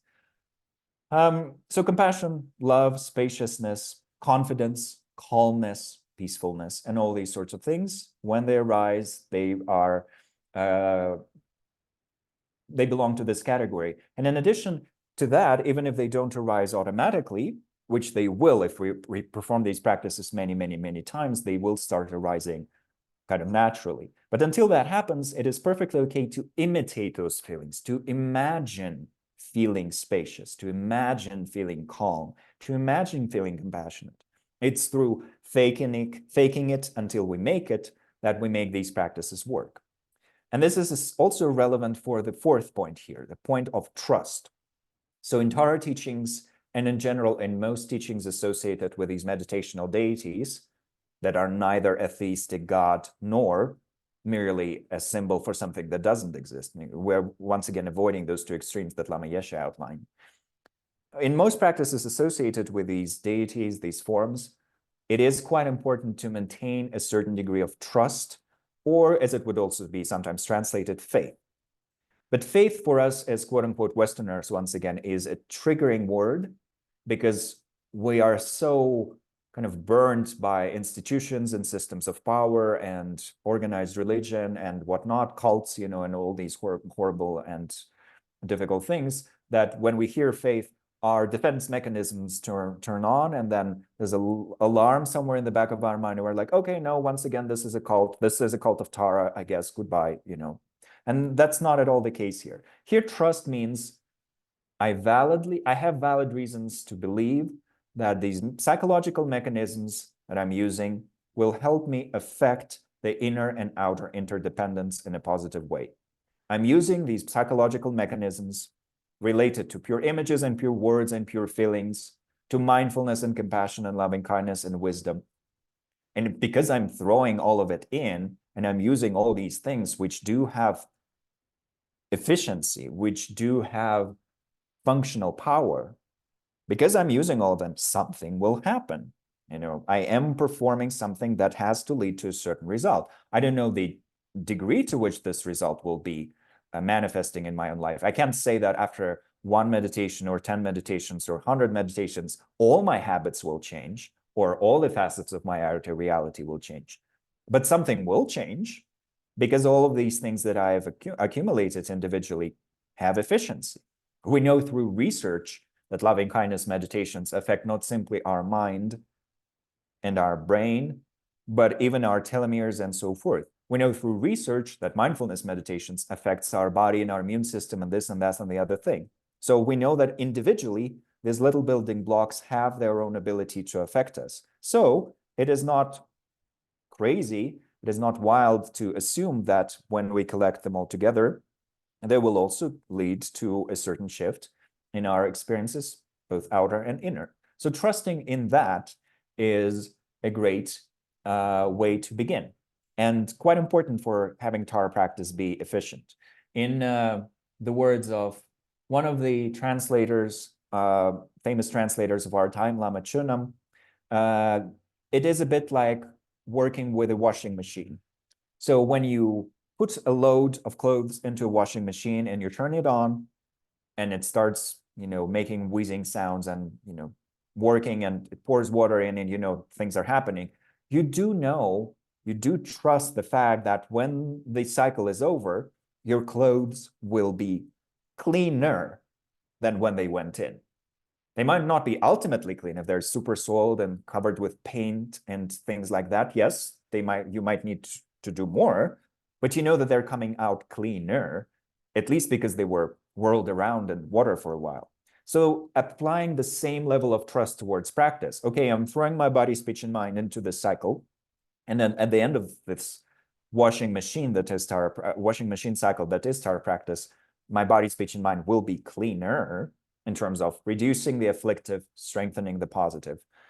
Trusting that is a great beginning. And over time, as we practice with it, our kind of trust towards this process and its efficiency might become stronger.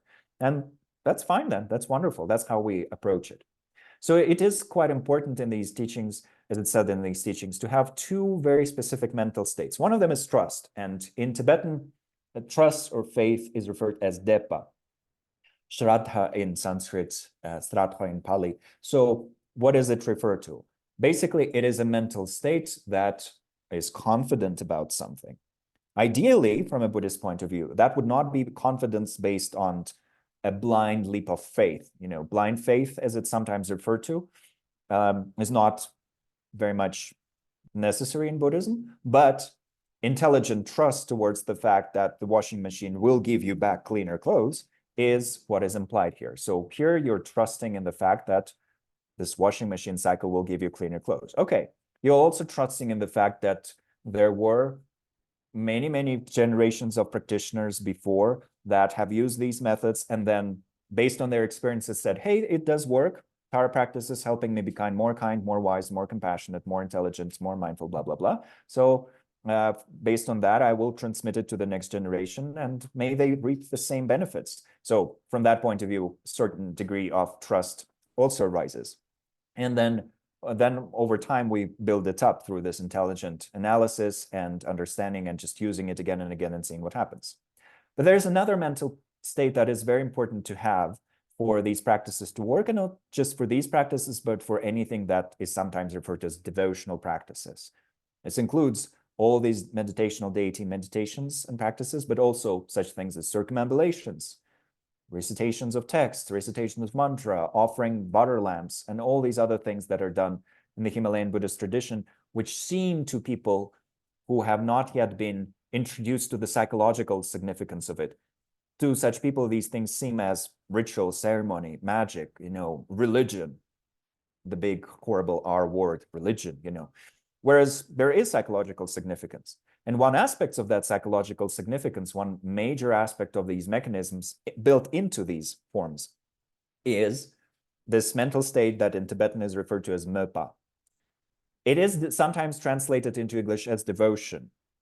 That is a tricky translation for many reasons. One of them is that the word devotion, once again, brings us to this whole associative field or field of associations and stereotypes, religion, horror, cults, and all that.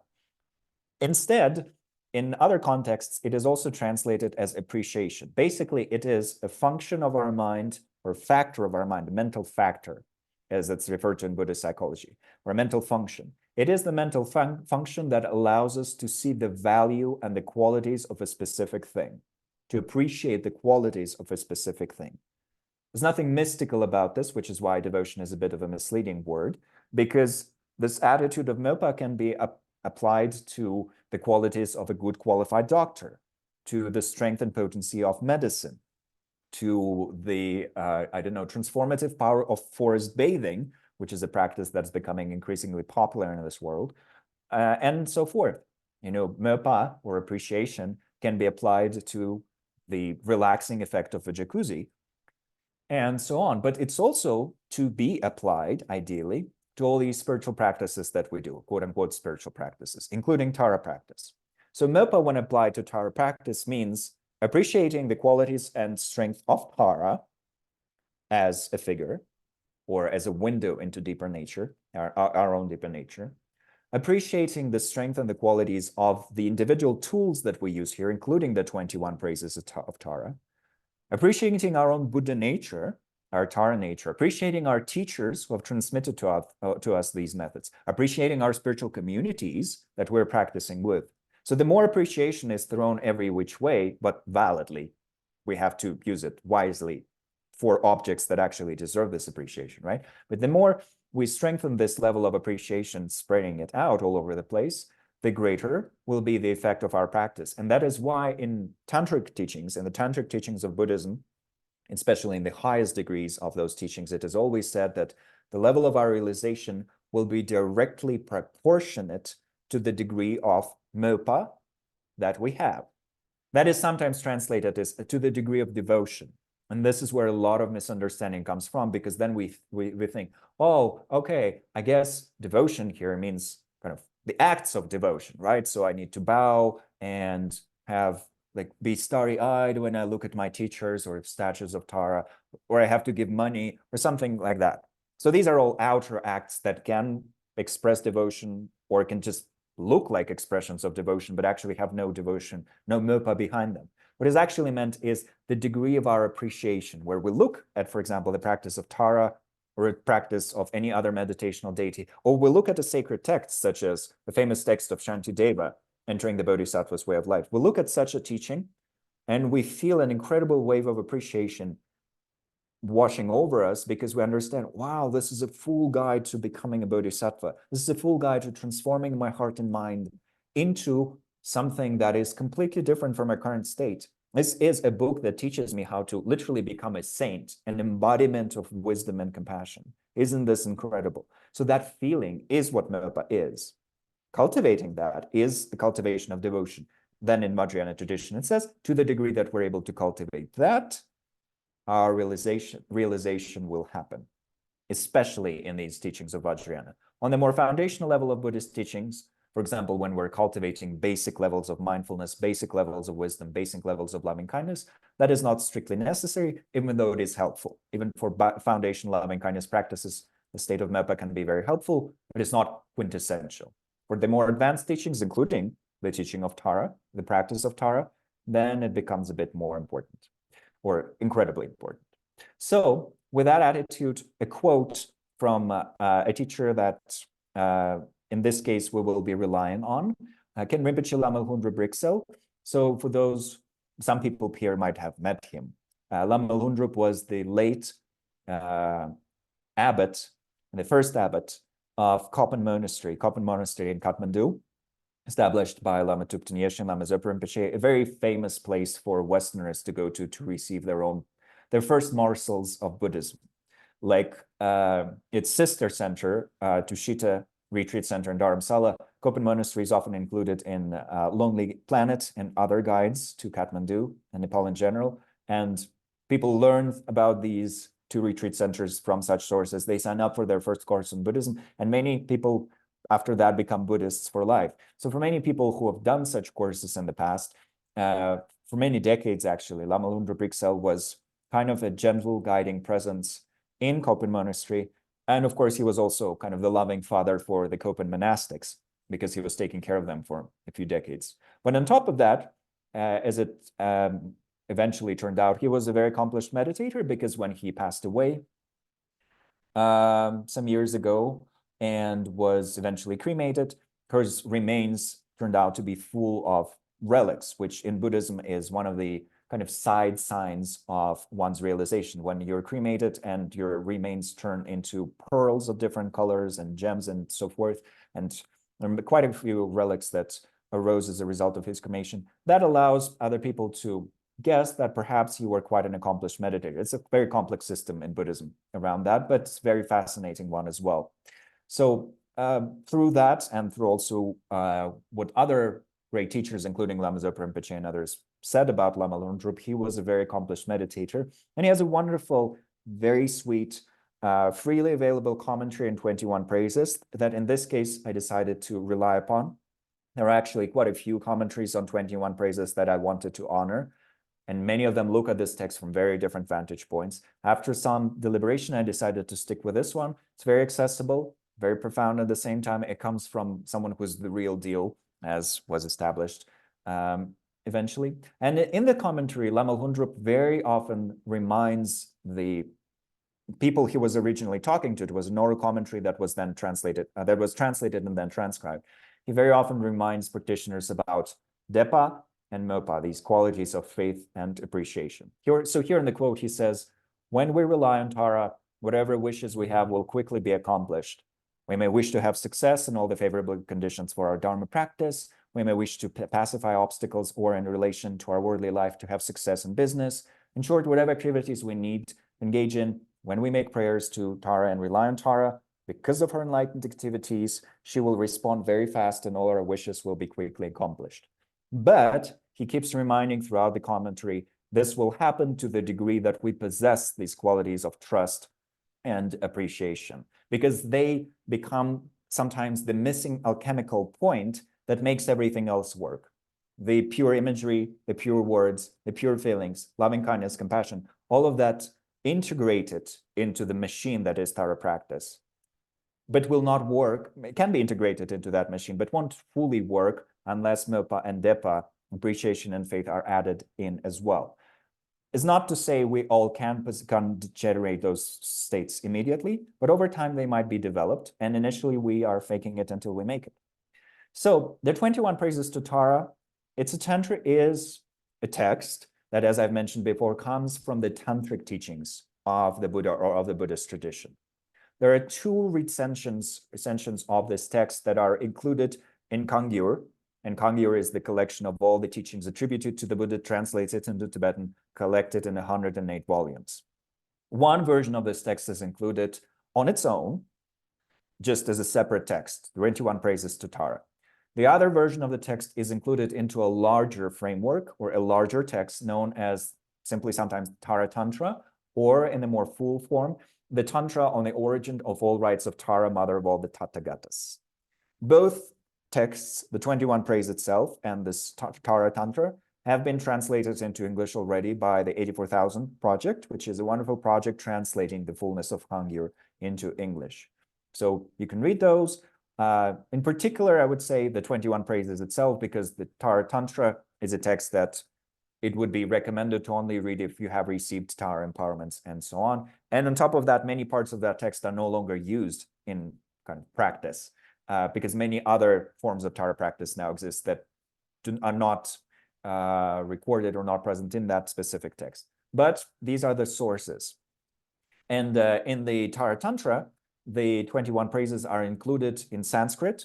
The translators of that text retained the Sanskrit and just transcribed the 21 Praises as one long Sanskrit mantra. Whereas when the text is represented as on its own, the 21 Praises, it is fully translated in Tibetan. And in this day and age, there are many translations into English, many translations into other languages, German, Spanish, Nepali, Hindi, you name it. And of course, there's also the Sanskrit version itself. So if you look at the Himalayan Buddhist kind of range of practice, if you look at, for example, people walking around the Bodhinath Stupa in Kathmandu, elderly Tibetans, Sherpas, Tamangs, Gurungs, and so forth, many, many different ethnic groups practicing what we know as Tibetan Buddhism. Visitors from Bhutan, visitors from Mongolia, Buddhist practitioners from all over the world now. Many people recite 21 Praises as their main practice, or is one of the practices that they know by heart, because it's just 21 verses. So it is possible to just learn it through repetition.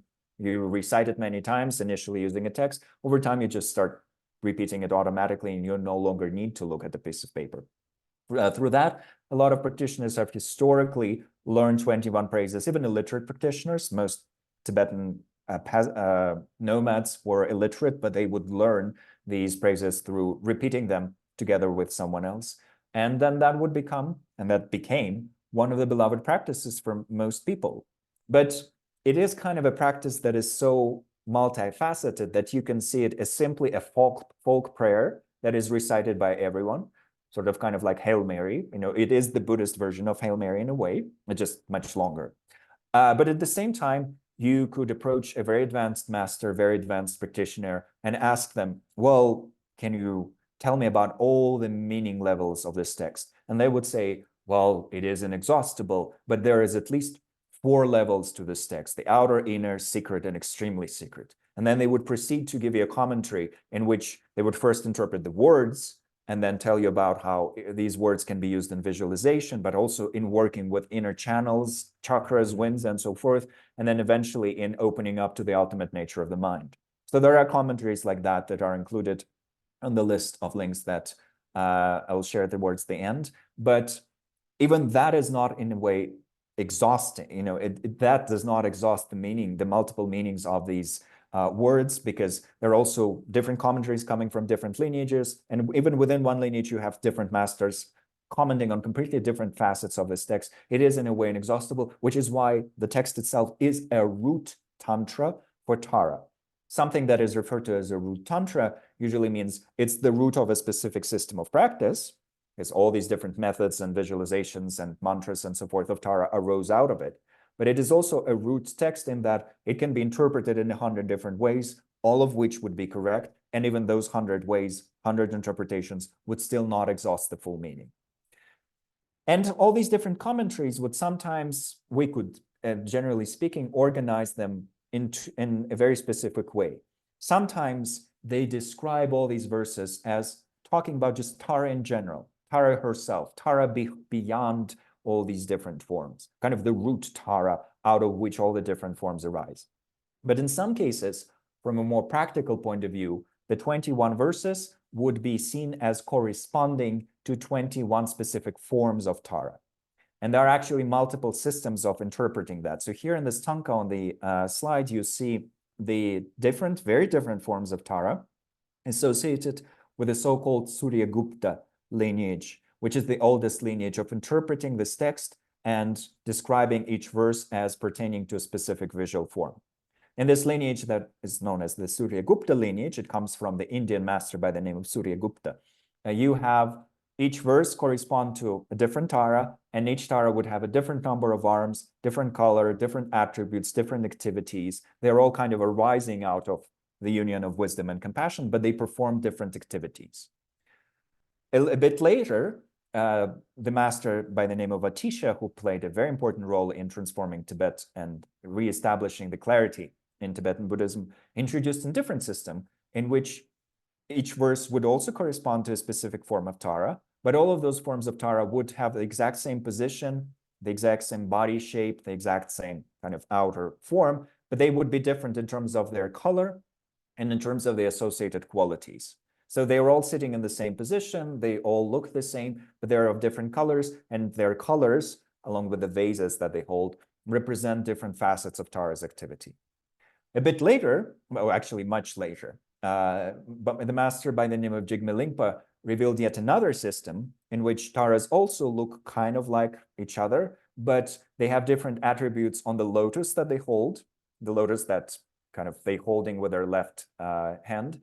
And depending on the attributes that are imagined there, once again, different activities and qualities are represented. And so on. There are other systems like that. Sometimes 5 quintessential ones are outlined, but there are actually more than 5. So all of that to say, that is one way of interpreting the 21 praises. And it is truly fascinating because when we follow that logic, it kind of becomes a bit like reading a book where different saints are listed. So I come from a Christian Orthodox country. And I remember when I was, I think, 12 or 13, someone gave me a book in which different saints were listed with their short biographies. And it was said that each saint represents a specific problem that you might approach them. So it's kind of like a book of magic, except instead of doing spells, you pray to these different saints for these different problems. So it was a saint that helps you avoid lightning strikes, and saint that helps you with cancer, and a saint that corresponds to this and to that. And I think that's also logic that is sometimes used in the Catholic tradition as well. So for those who have been brought up with that, with either the Catholic or the Orthodox traditions of Christianity, that is a recognizable thing, different saints for different problems, different Taras for different issues. Okay, all good and clear. And sometimes that's truly fascinating. And in a way, there's absolutely nothing wrong with that at all. But one thing that I've been noticing with myself and with some of my fellow, quote unquote, once again, Western practitioners, is that sometimes we do go too deeply into this rabbit hole of kind of starting to see these things as magic. Oh, okay, I have these problems. I need these specific Taras. I'll pray to this yellow Tara and this orange Tara, and then my problems will go away. And that might happen if we have the karma for that and we create the necessary causes and conditions. But what also might happen when we're following that logic is that we will lose the forest behind the trees, and no pun intended here. We will forget about the main Tara, kind of, that is wisdom and compassion, that is full awakening, that is mindfulness, that is generosity. We will lose the big plot because we get lost in our smaller problems, and we think that these separate Taras of different colors solve our problems, like little elves or little angels or little saints coming to our aid. So while that approach absolutely needs to be,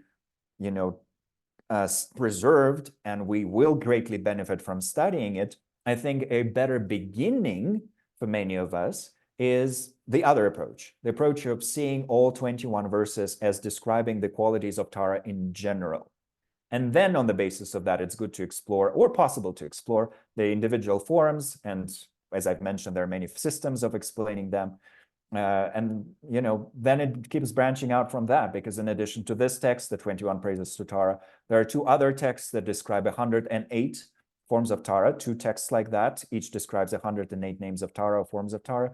So kind of the number of Taras that you might eventually collect, like Pokemon, in your practice collection is infinite, but they're all coming from the same source. And it's very good to first familiarize ourselves with that first source. So that's the way in which we will read the 21 praises now. So another thing to mention here is that we will look at the 21 praises through the lens of Buddha nature theory. Once again, Buddha nature theory is a vast system of teachings in Tibetan Buddhism that describe what is our Buddha nature, our deepest potential, our pure potential, the pure dimension of our own mind. Not all Buddhist traditions talk about Buddha nature. Not all Buddhist traditions understand Buddha nature in the same way. And even in the Himalayan Buddhist tradition and the Indo-Tibetan Buddhist tradition, there are two major streams for understanding what Buddha nature is, two major interpretations that are endlessly kind of in a debate with each other. Not because they hate each other or have any problems with each other, but because masters belonging to these two approaches think that their approach is the least dangerous way to talk about Buddha nature. Because they think if the other approach is fully espoused, beings might get confused. They might go too deeply into the extreme of negation, or they might go too deeply into the extreme of affirmation. And because of that, instead of seeing the middle way, they will fall into the extreme of either eternalism or nihilism. It's from there that that debate comes through, from trying to protect us from that grave mistake. Most of us can benefit from studying both approaches. And for simplicity, one of my main teachers, Lama Alan Wallace, refers to these as the discovery approach and the cultivation approach. So the discovery approach states that our Buddha nature is already perfectly enlightened. We just need to uncover that perfect enlightenment that's already there. We just need to remove the dross, the dirt from the mirror of our mind. Once the dirt is removed, the fullness of enlightenment will shine already. The cultivation approach says that our Buddha nature has two facets to it. One of these facets does not require any improvement. That's the emptiness aspect. Emptiness cannot be improved. But there are facets of our Buddha nature, or to use the term of Dr. Alex Berzin, there are Buddha nature factors that can be cultivated in the same way that an acorn could be grown into an oak tree. An acorn possesses the potential for being an oak tree, but it is not yet an oak tree. So the cultivation approach talks about our Buddha nature as being like that acorn. The discovery approach says, well, there's already an oak tree right there. You just need to remove the veils that are obscuring it. Ultimately, in terms of bringing us to enlightenment, both approaches seem to be equally effective, but they're more suitable to different individuals, or at least to different individuals at the different stages in their progress. In a way, the discovery approach would be, I think, for our class here, less effective, even though I myself feel very strongly drawn to it, because the way to read the 21 praises with that discovery approach is just to say, well, everything that's described here is already fully present within you, so you just need to remove all the problems. Well, I guess keep doing that, and then you'll be exactly everything that is described here as Tara's qualities. So that's kind of the summary of it. With a cultivation approach, it becomes a bit more detailed, and it kind of helps us flesh it all out, because we will see when it talks about Tara's lack of inherent existence, or the fact that she's connected to emptiness. Yes, that emptiness cannot be perfected. Emptiness is emptiness. It's absence of something. But when it comes to all these qualities that are described as Tara's generosity and her patience and so forth, all of these are different abilities that I can cultivate within myself through practice, through training, through increasing my mindfulness and loving kindness and so on. So then becomes a very clear practice challenge that we can tackle. I'll do that to solve this issue, to cultivate this. So that's the way of reading it through the cultivation approach. And the logic that we're going to follow here is the logic that was established by the first Dalai Lama, the outline that it was established by the first Dalai Lama. And there are many other outlines by other masters, but the one by the first Dalai Lama is the one that Lama Lundrup uses in his commentary. And because the first Dalai Lama was a student of Je Rinpoche Tsongkhapa, who's the founder of the Gelug tradition, the first Dalai Lama was primarily himself a proponent of the cultivation approach, at least in terms of his philosophical writing. So that's the logic we will follow. So quite often, the longer 21 praises is preceded by this brief abbreviated praise. This abbreviated praise was not brought in from India. It is a text, an abbreviated version of the 21 praises that was received in a visionary experience by Dromtonpa, who was the main student of Lama Atisha. So Atisha was an Indian master himself. He came to Tibet. He passed away in Tibet in 1054. But Dromtonpa was his primary Tibetan student. It is from Dromtonpa, actually, that the line of the Dalai Lama's reincarnations is traced. So Dromtonpa was an incredible lay practitioner, very humble, very, very compassionate, very loving, very learned, a great meditator, and he had a very strong connection to Tara, because Tara was also the main meditational deity of Atisha, his primary teacher. And the Tara at one point appeared to Dromtonpa and told him that if the 21 praises were to recite it a great number of times, then a danger, and then this is where the story becomes, it sometimes gets told in different ways. Then the danger is to his own life, Dromtonpa's own life, or to the life of Atisha in another version, would be alleviated. So basically she said, there's a problem coming, recite the 21 praises many times and you will dissolve that karmic obstacle. And Dromtonpa said, well, I mean, it's a long text, there's 21 verses. You know, how do I manage to do that? She said, fear not, here's an abbreviated version of it. Recite that and it will have the same effect. So for that reason, many practitioners recite this briefer version. It is, you know, in some ways shorter than Hail Mary, so it can be recited easily many, many times. It is very easy to memorize it in Tibetan or in English or in any other language. And then we have 21 praises always with us just because we have this 5-line version.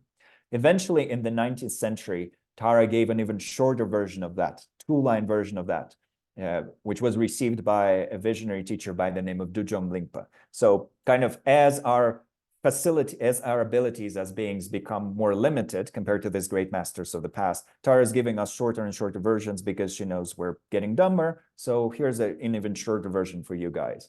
But Dromtonpa in the 11th century received this 5-line verse, which is still incredibly popular. Homage to the noble Lady Tara, homage to Tara, swift and gallant, homage to Tara, who banishes fear, homage to Tura, who fulfills every need. With Swaha, we offer you honor and praise. These words, Tara, Tutara, and Tura, and they can also be, in the vocative case, recited as Tare, Tutare, and Ture, would be recognized by most people as the 3 words of which Tara's mantra consists. So Tara's root mantra, Om Tare, Tutare, Ture, and Swaha, is consisting of these words. They're all repetitions of the same Sanskrit root, tra, which means to liberate, although Ture sometimes is interpreted as swift. So within that, these are 3 ways of calling out to Tara.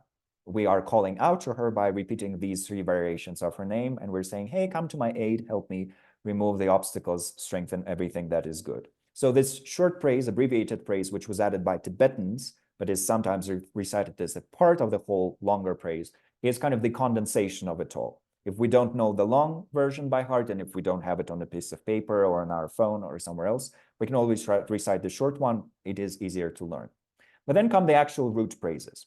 So the first one reads, homage to you, Tara, the swift heroine, whose eyes are like a flash of lightning, whose water-born face arises from the blooming lotus of Avalokiteshvara, protector of the 3 worlds.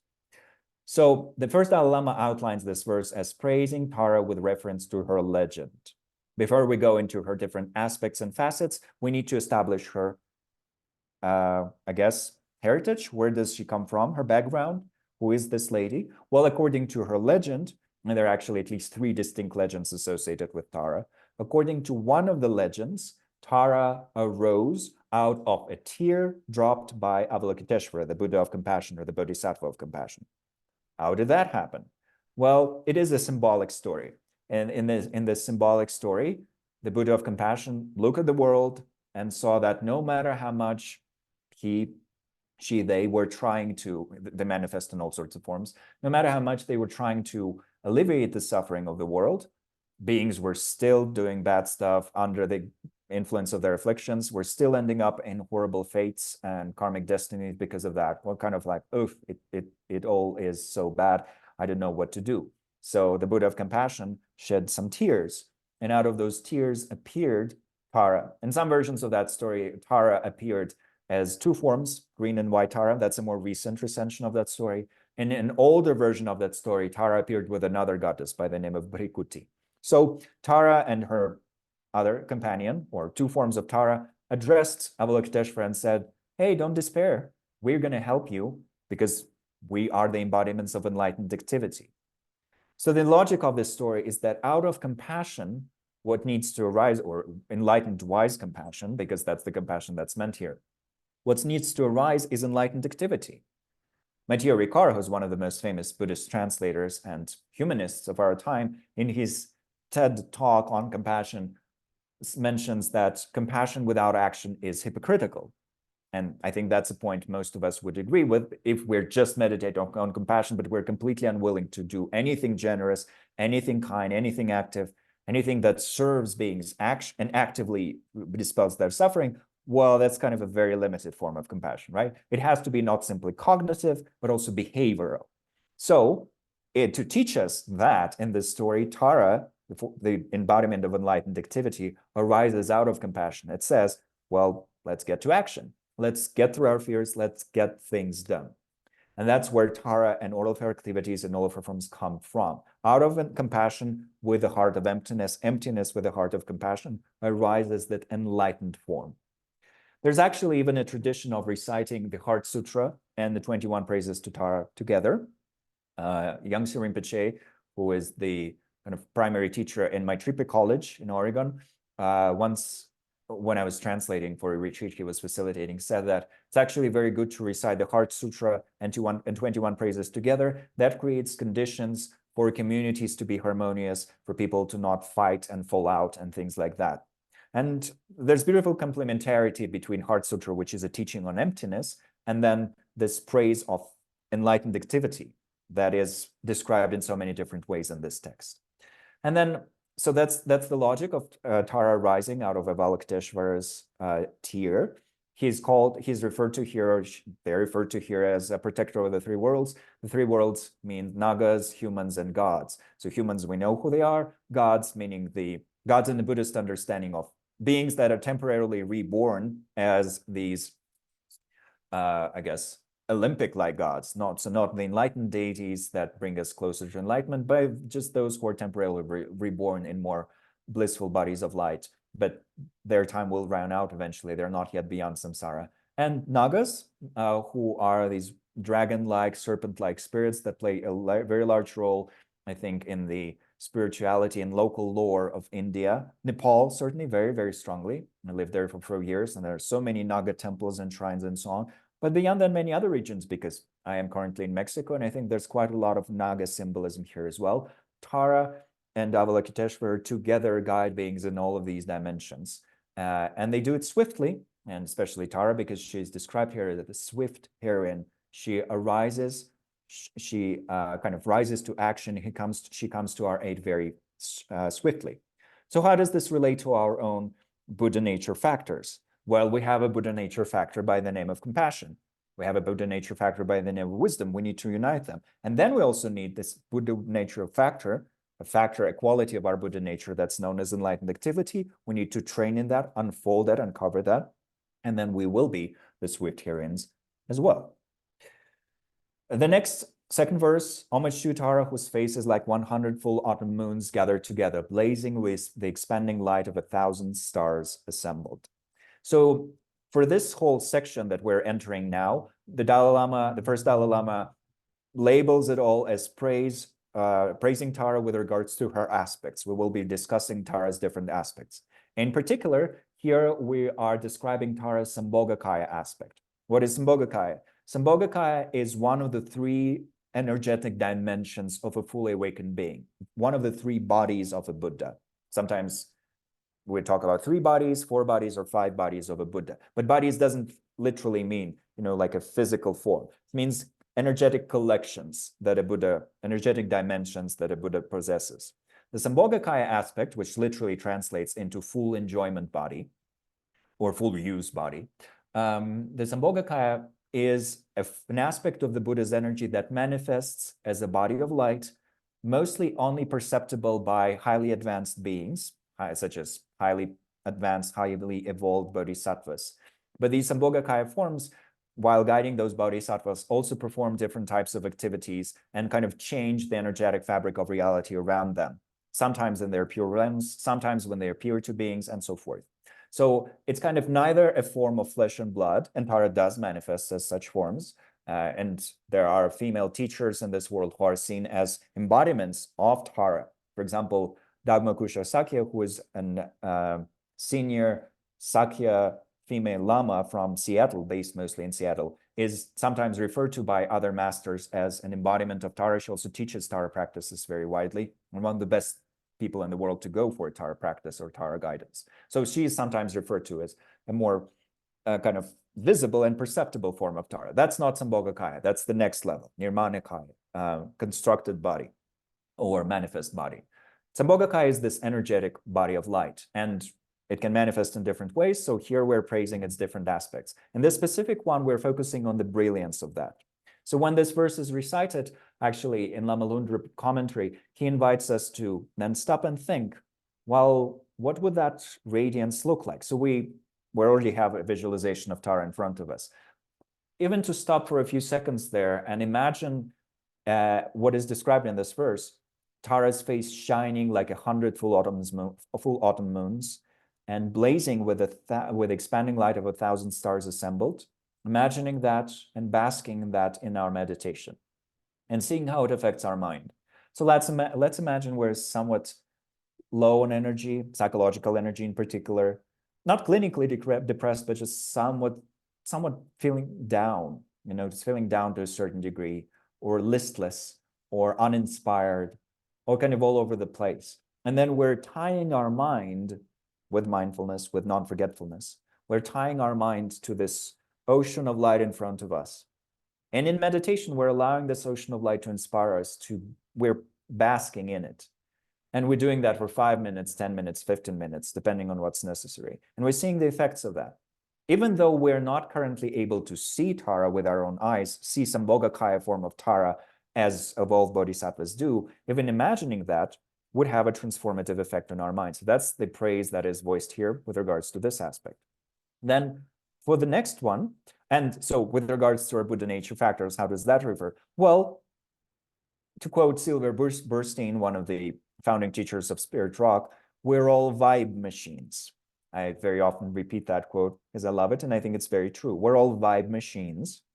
So sometimes the vibe that we're giving off is stinky because it kind of ruins everyone's day. And sometimes the vibe that we're giving off is great and everyone gets inspired, maybe not to the degree of seeing Tara's radiant form that is like 1,000 stars assembled, but kind of along those lines, because someone who possesses a true presence of power and love and energy, kind of energized compassion and so on, can very strongly inspire and affect others. So to imagine that we develop that vibe through practicing all these methods related to loving kindness and mental stability and so on. And then wherever we go, we radiate that light towards others, metaphorically speaking, even though Master Thich Nhat Hanh used to talk about the actual light of mindfulness as in, when we practice mindfulness, it is like a glow that affects the rest of the world and inspires other practitioners. So to bring all of this into here and to think, well, yes, I can meditate on Tara's light, but in the long run, may my own vibe become radiant and glowing so that I can inspire and protect and guide others. For the next one, homage to you, Tara, born from a golden blue lotus, whose hands are beautifully adorned with lotus flowers, you who are the embodiment of giving, joyous effort, asceticism, pacification, patience, concentration, all objects of practice. So this one, the first Dalai Lama describes as praising Tara with reference to the color of her body, the implements she's holding, and the causes bringing the attainment of her state. So why the color of her body? What is mentioned here is golden blue lotus. So in some of those systems where Tara assumes different forms depending on which verse we're reciting, in some of those systems, this third Tara, kind of the third form out of the 21, does appear in a form that is golden and blue. Sometimes the body is seen as golden and then she's holding a blue lotus and so on. There are different ways of imagining that. But what is important is that kind of the quality, the glow, the radiance, the countenance of her body is connected to this combination of golden and blue colors. If we're focusing simply on Tara's general nature, not dividing these forms into individual aspects, then that part of the verse is less important than the part that's coming next. Whose hands are beautifully adorned with lotus flowers. Well, the root form of Tara, the green Tara, holds 1 or 2 lotus flowers, depending on the specific system. So in this image that comes from the Chitrakar community, we see that she's holding 1 lotus flower with her left hand, but there's kind of some other flowers around her. And in general, lotus flowers or utpala flowers, actually, which is a slightly different plant, but it's for simplicity sometimes replaced with lotus. Utpala flowers are the symbol of Tara. Utpala flowers are blue. in this kind of traditional system of visual thinking. And in many Tara practices, we would imagine these beautiful blue lotus-like Utpala flowers. Himalayan poppy is one plant that is associated with Utpala sometimes. We would imagine them and once again think of the freshness and kind of the soothing nature of that. In one Tara practice, practitioners imagine piles and piles of these beautiful blue Utpala flowers that offer protection, cushioning against all problems of the world. So kind of playing with that imagery, thinking how that feels. Every image that we generate in our mind affects us somehow. If we think of a lemon, our mind starts salivating. So what happens when we imagine Tara's attributes? What happens when we imagine her form and her qualities and so on? But then, you who are the embodiment of giving, joyous effort, asceticism, pacification, patience, concentration, and all objects of practice. So here, the 6 perfections of a bodhisattva are mentioned, the 6 paramitas. We already mentioned Tara is inseparable from 2 types of bodhicitta. Well, what arises in bodhisattva's practice when they generate bodhicitta are the 6 perfections, sometimes also listed as 10 perfections. Bodhisattvas need to train in 6 perfections to fulfill the goals of bodhicitta. And they're listed right here. So giving, the first of the paramita, and they're listed here in a different order than the one that Shantideva offers. So for some people that might be a bit confusing, but it's the same perfections just listed differently. So joyous effort is listed here second, for Shantideva it's the 4th. Then asceticism, here asceticism refers to ethical discipline, meaning withholding from that which is non-virtuous. So it is kind of asceticism to withhold from our negative compulsions, to not follow them. So that's for Shantideva the 2nd one. Here it's listed as the 3rd. Then pacification here refers to the perfection of wisdom, because wisdom is ultimately that which pacifies all afflictions and all types of suffering. Patience is patience. Most people are familiar with that from Shantideva's teachings and the beautiful qualities, beautiful commentaries on his patient teachings. And then concentration, that's usually the 5th paramita. So here they're just listed in a different order. And Tara is an embodiment of all those. If we're doing Tara practices correctly, they should stimulate these 6 perfections within us. And it is impossible to practice Tara correctly if we're not also practicing the 6 perfections individually, if we're not not trying to practice actively generosity and ethical self-discipline and so on. So there is this unbreakable connection, and there are 6 of our Buddha nature factors. We need to cultivate the 6 perfections to fully uncover or cultivate our Buddha nature. So it's right there, and Tara represents those. So to the degree that we're practicing the 6, we are approaching Tara and uncovering our own Tara nature. By the way, as a technical note, I didn't mention this, but I should have. This translation of the 21 praises comes once again from Lama Thubten Yeshe. We'll later quote some verses that come from a different translation group. I'll mention that, but these verses were translated by Lama Thubten Yeshe because he was himself an accomplished meditator and a very special master. I wanted to quote his translation. It is coming from his very deep familiarity with Tara. He did a lot of Tara practice and he taught a lot of Tara practice. So the next verse, the verse number 4, homage to you, Tara, the crown pinnacle of those thus gone, whose deeds overcome infinite evils, who have attained transcendent perfections without exception, and upon whom the children of the victorious ones rely. The first Dalai Lama refers to as praising Tara with reference to the respect that is shown to her by all the Buddhas and Bodhisattvas. So she's mentioned as crown pinnacle of those thus gone, meaning all the Buddhas put her on their crown. She's so great that even all the Buddhas put her on their crown. And all the Bodhisattvas, the children of the victorious ones, rely on Tara in their progress towards enlightenment. Well, why wouldn't they? Meaning that she represents enlightened activity, kind of the all-pervading energy of enlightened activity. Of course, all the Bodhisattvas would be tapping into that. So that's important, but from the point of view of our Buddha nature, these 2 lines are more important. Whose deeds overcome infinite evils, who have attained transcendent perfections without exception. Well, what does it refer to? In Buddhist parlance, in kind of Buddhist language, we would often hear references to that which needs to be abandoned and that which needs to be adopted. This is a very common phrase in Tibetan Buddhism that is used over and over again. Each teaching teaches us something that needs to be abandoned, something needs to be adopted. Kind of like in a coaching setting, you need to abandon some things and you need to cultivate some things or take up certain things. So Tara with her activity and everything that she does, she abandons everything that needs to be abandoned, the infinite evils, the bad stuff, and she adopts and perfects everything that needs to be perfected. So as a source of inspiration, she can help us in abandoning and adopting. And in order to become like her, we need to abandon and adopt. Abandon that which is destructive, strengthen that which is constructive. So even in analyzing our own habits, we can most of the time say, oh, these things I need to drop, these things I need to cultivate. And if I do that, by next week, I'm going to be a happier person and everyone around me is going to be a happier person. So that's a good beginning. The next one is praising Tara with reference to how she overcomes all opposing factors. Tara practices are often done to remove all the obstacles in our path, outer obstacles and inner obstacles, and also secret obstacles and so on. So homage to you, Tara, who with the letters Tutara and Hum, these are letters, these are different mantric syllables, fill the realms of desire, direction, and space. This refers to three major dimensions of reality that Buddhists describe. The domain of desire, which is where we are now, the domain of form, which is where beings who have cultivated profound states of concentration get reborn in, and the formless realm, the realm of space. So she fills all those energetic domains with the powerful, vibrant energy of these mantric syllables that carry over her energy. Whose feet trample on the seven worlds. These are seven dimensions in which beings get reborn or temporarily abide, and who are able to draw all beings to you.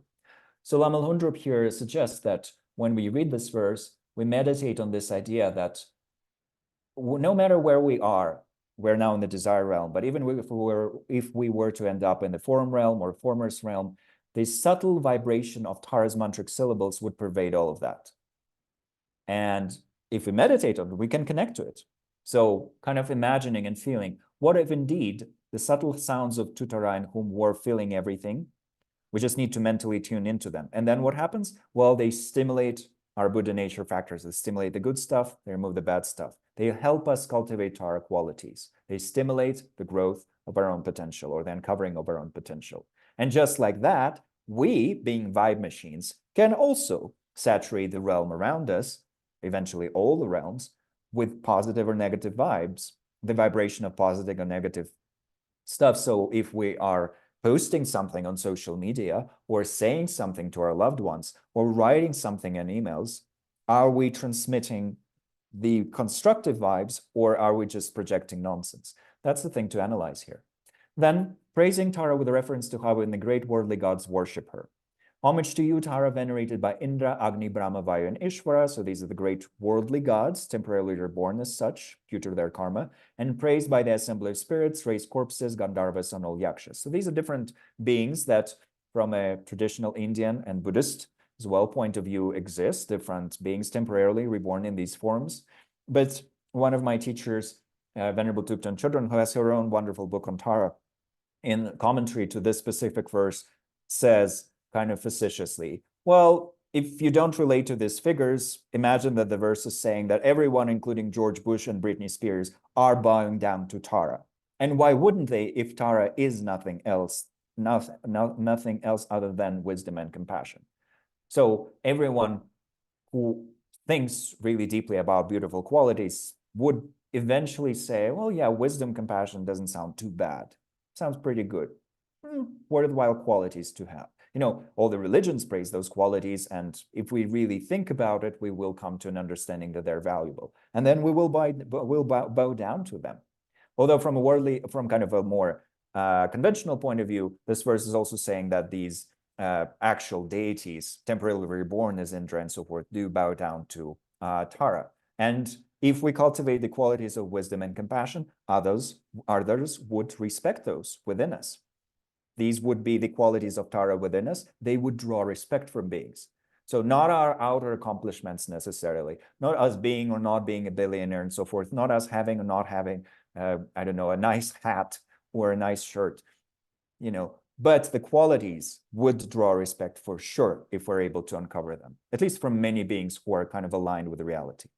But the next one, praising Tara with reference to how she destroys all opponents. Homage, this is still described as Tara's peaceful aspect, by the way.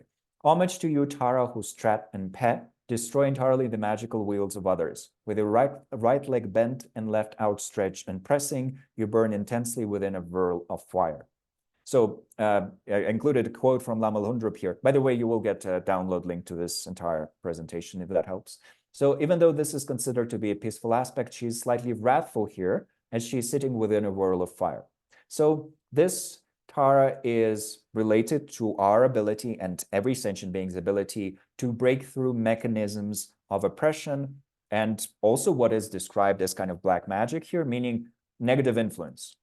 So there is actually a meditation that can be done here in which we focus on Tara in front of us. But if before we were focusing on the glow of 1,000 stars that dispels kind of the gloominess within our own mind, here, because the intention is more to dispel negative influence, we're focusing on this whirl of fire that extends from Tara and burns away all the negative influences. So this can be helpful for people who are actually worried about such things as negative influence, black magic, curses, kind of bad vibes, and so on. And sometimes that's important. Our mind can feel danger from such things. Well, then meditate on Tara, that will help.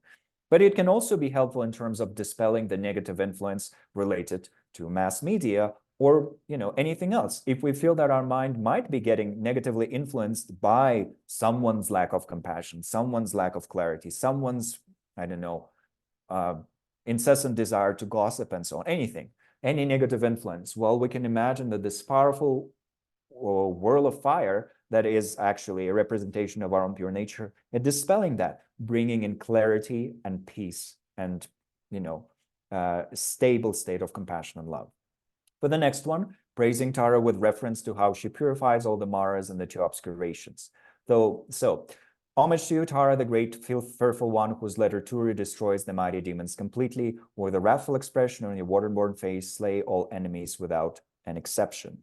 So now we're talking about Tara's, so the previous one was still peaceful aspect, even though she was within a whirl of fire. Here, in the first Dalai Lama's schema of things, we're going into the forceful or wrathful aspect. Forceful is a term, once again, of Alex Berzin, because wrathful sometimes is associated when we hear it with the idea of anger. Oh, why is Tara angry? Who made her angry? She's not angry, she's forceful. With the powerful, forceful energy, she dispels problems and she helps us integrate the shadowy aspects of our own mind. So here, in an attempt to do that, to help us deal with the shadowy things, she is manifesting in this greatly fearful form. And she's in particular dispelling the influence of the so-called 4 maras or 4 demons. And these are maras of afflictions, aggregates, death, and Devaputra. So afflictions are the root problem, incorrect mental states. They are the root of everything else. So removing afflictions is liberation. So she's primarily guiding us towards that, teaching us specific antidotes to individual afflictions, and emptiness, the wisdom of emptiness, which is the antidote for all the afflictions. But as a result of that, we're also overcome problems associated with having contaminated body and mind, as opposed to pure body and mind. Death, having to die again and again and again and again and again in this wheel of samsara, and the influence of Devaputra. Well, Devaputra literally means the son of God, but it has nothing to do with Jesus. It's a name that is applied to, within, once again, the Buddhist worldview, to a category of devas, or a category of beings reborn temporarily as gods, who don't like it when people practice Dharma, so they try to stimulate different afflictions in people, in particular desire, but also arrogance and so forth. So sometimes, according to this description, these beings would see that someone is sincerely trying to practice the Dharma, and then would kind of fly around and try to stimulate some of the desire, some of the anger, and so forth to throw us off our path. Well, Tara can protect our mind from that influence, not simply, once again, because she also flies into the picture and blasts those guys with lightning or something like that, but because she is mindfulness and vigilance and all those qualities. If we are mindful and vigilant, no Devaputra can truly affect us. So in this way, she dispels all that negative influence. Praising Tara with reference to the adornments of her 2 hands. Homage to you, Tara, whose fingers adorn your heart with a gesture of the sublime precious 3. So we mentioned that her left hand is making the gesture of the 3 jewels. The 3 extended fingers that she has represent the Buddha, Dharma, and Sangha. And Tara practice is a Buddhist practice, so we're doing it on the basis of firmly orienting ourselves towards refuge in the Buddha, Dharma, and Sangha as the three aspects of enlightenment or enlightened kind of activity, enlightened influence. And then adorned with the will striking all directions without exception with the totality of your own rays of light. So on her right palm, that is in the gesture of supreme giving, on her right knee, we imagine an kind of embedded Dharma will. And from this Dharma will, the will of Dharma, rays of light radiate, and with the strength of Dharma, the teachings of the Dharma, she dispels everything that needs to be dispelled. So in the same way, the stronger we're able to embed Dharma into our own mind, the more we dispel everything that is bringing us suffering, just like Tara. And the stronger we rely on the three jewels, the less, once again, problems we will have. The next one, still related to this forceful and wrathful aspect of Tara, praising Tara with reference to her crown ornament and the sound of her laughter.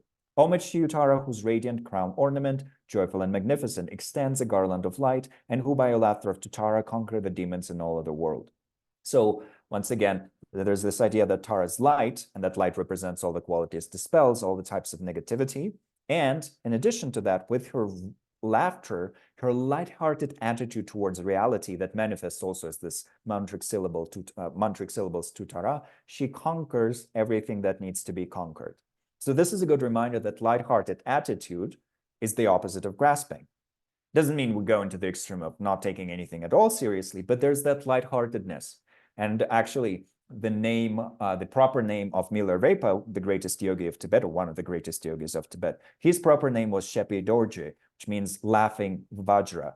So Vajra meaning he's indestructible, he's stable, he's perfectly stable within himself and his own path, but he's also laughing. He's also laughing joyously because he sees the absurdity of samsara and the absurdity of afflictions. So just like that, Tara, while being unshakable, is laughing in the absurdity of our own afflictions, and that brings us closer to enlightenment because we can laugh at our afflictions as well.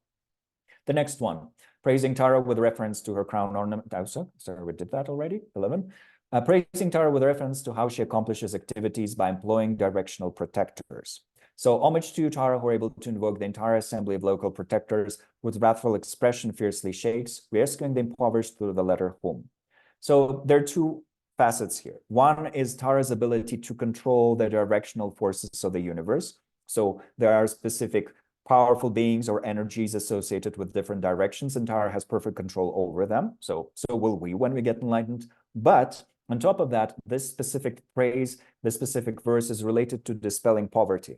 And quite often, this 11th verse would be a basis for meditating on poverty and abundance. So we would be reminded of the fact that our poverty, well, bad, super horrible to not have enough resources and so on. Yes, we do need food and shelter and clothes and so forth. But a greater tragedy in a way is to be internally impoverished, meaning lacking compassion, lacking wisdom, lacking generosity. And then to establish a positive karmic loop, here Tara is teaching us to practice generosity, including the generosity of giving love and attention and information and knowledge and dharma. And through all of that, we will karmically also reap the positive effects of having outer abundance. So this aspect of Tara is reminding us about that. And there are certain meditations associated with this Tara for dispelling poverty and so on. But the primary teaching here is practice generosity, dispel the inner poverty, and then outer abundance will flow as well. The next one, praising Tara with reference to her crown ornament. Homage to you, Tara, whose crown is adorned with a crescent moon wearing ornaments exceedingly bright. From your hair knot, the Buddha Amitabha radiates externally with great beams of light. Here we are reminded that on Tara's crown abides the Buddha of infinite light, Amitabha. Tara, like many other meditational deities, including Avalokiteshvara, with whom she is strongly associated, including Guru Padmasambhava, including some others, is associated with the lotus family of Buddhas. They represent the element of fire, the quality of compassion, the discerning wisdom amongst the 5 aspects of enlightened wisdom, and so on. And kind of in synergy with each other, they help us progress towards the path, and they're all under the Buddha of infinite light, Amitabha. So here Amitabha is appearing on Tara's crown, radiating boundless light. He is the Buddha of infinite light, and that light dispels everything that is inauspicious. So just like that, with our Dharma practice, we can dispel inauspicious stuff to get all the stuff that's good. The next one, praising Tara with reference to her forceful abiding pose or position. Homage to you, Tara, who dwell within a blazing garland that resembles the far end of this world age. Surrounded by joy, you sit with your right leg extended and left withdrawn, completely destroying all the masses of enemies. So she's unshakable, even though there is a conflagration like that which will appear at the end of the existence of this physical universe from a Buddhist point of view. Like the great fire that burns away everything, she's sitting in the midst of it, and she's unshakable. So what would that look like for us? Another exploration related to our own habit. What would it be like for us to be unshakable, even though everything around is burning? But we're just sitting there magnificently, majestically, and we're radiating, once again, that glory of the beautiful qualities that we possess. And her right leg is still extended. She's still ready to get up in hell beings. Her left leg is still drawn in. She's still abiding in perfect meditative equipoise. Next one, praising Tara with reference to light radiating from the womb at her heart. Homage to you, Tara, with hand on the ground by your side, pressing your heel and stamping your foot on the earth. With a wrathful glance from your eyes, you subdue all 7 levels through the syllable hum.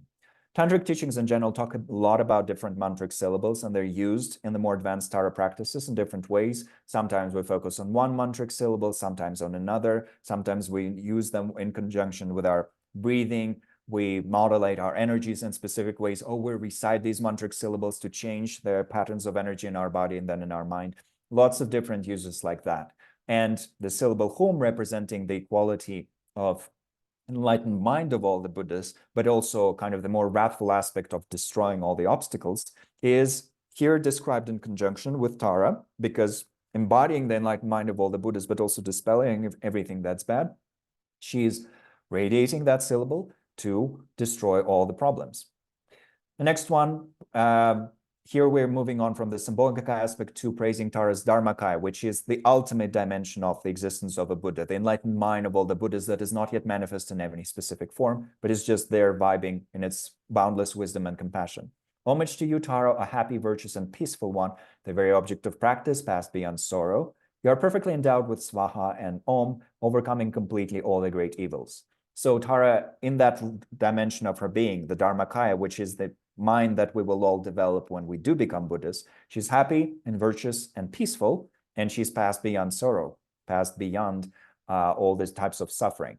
So she's possessed of all of that. And those qualities are expressed in Tara's mantra, Om Tare Tutare Ture Swaha. Here they're mentioned as Swaha and Om, and between them are Tare, Tutare, and Ture. So the entire mantra is mentioned here, but we're just given the beginning and the end. Within that mantra, that quality of Dharmakaya is encoded. When we recite that mantra, we are approaching it. We're modulating our energies into assuming that form as well.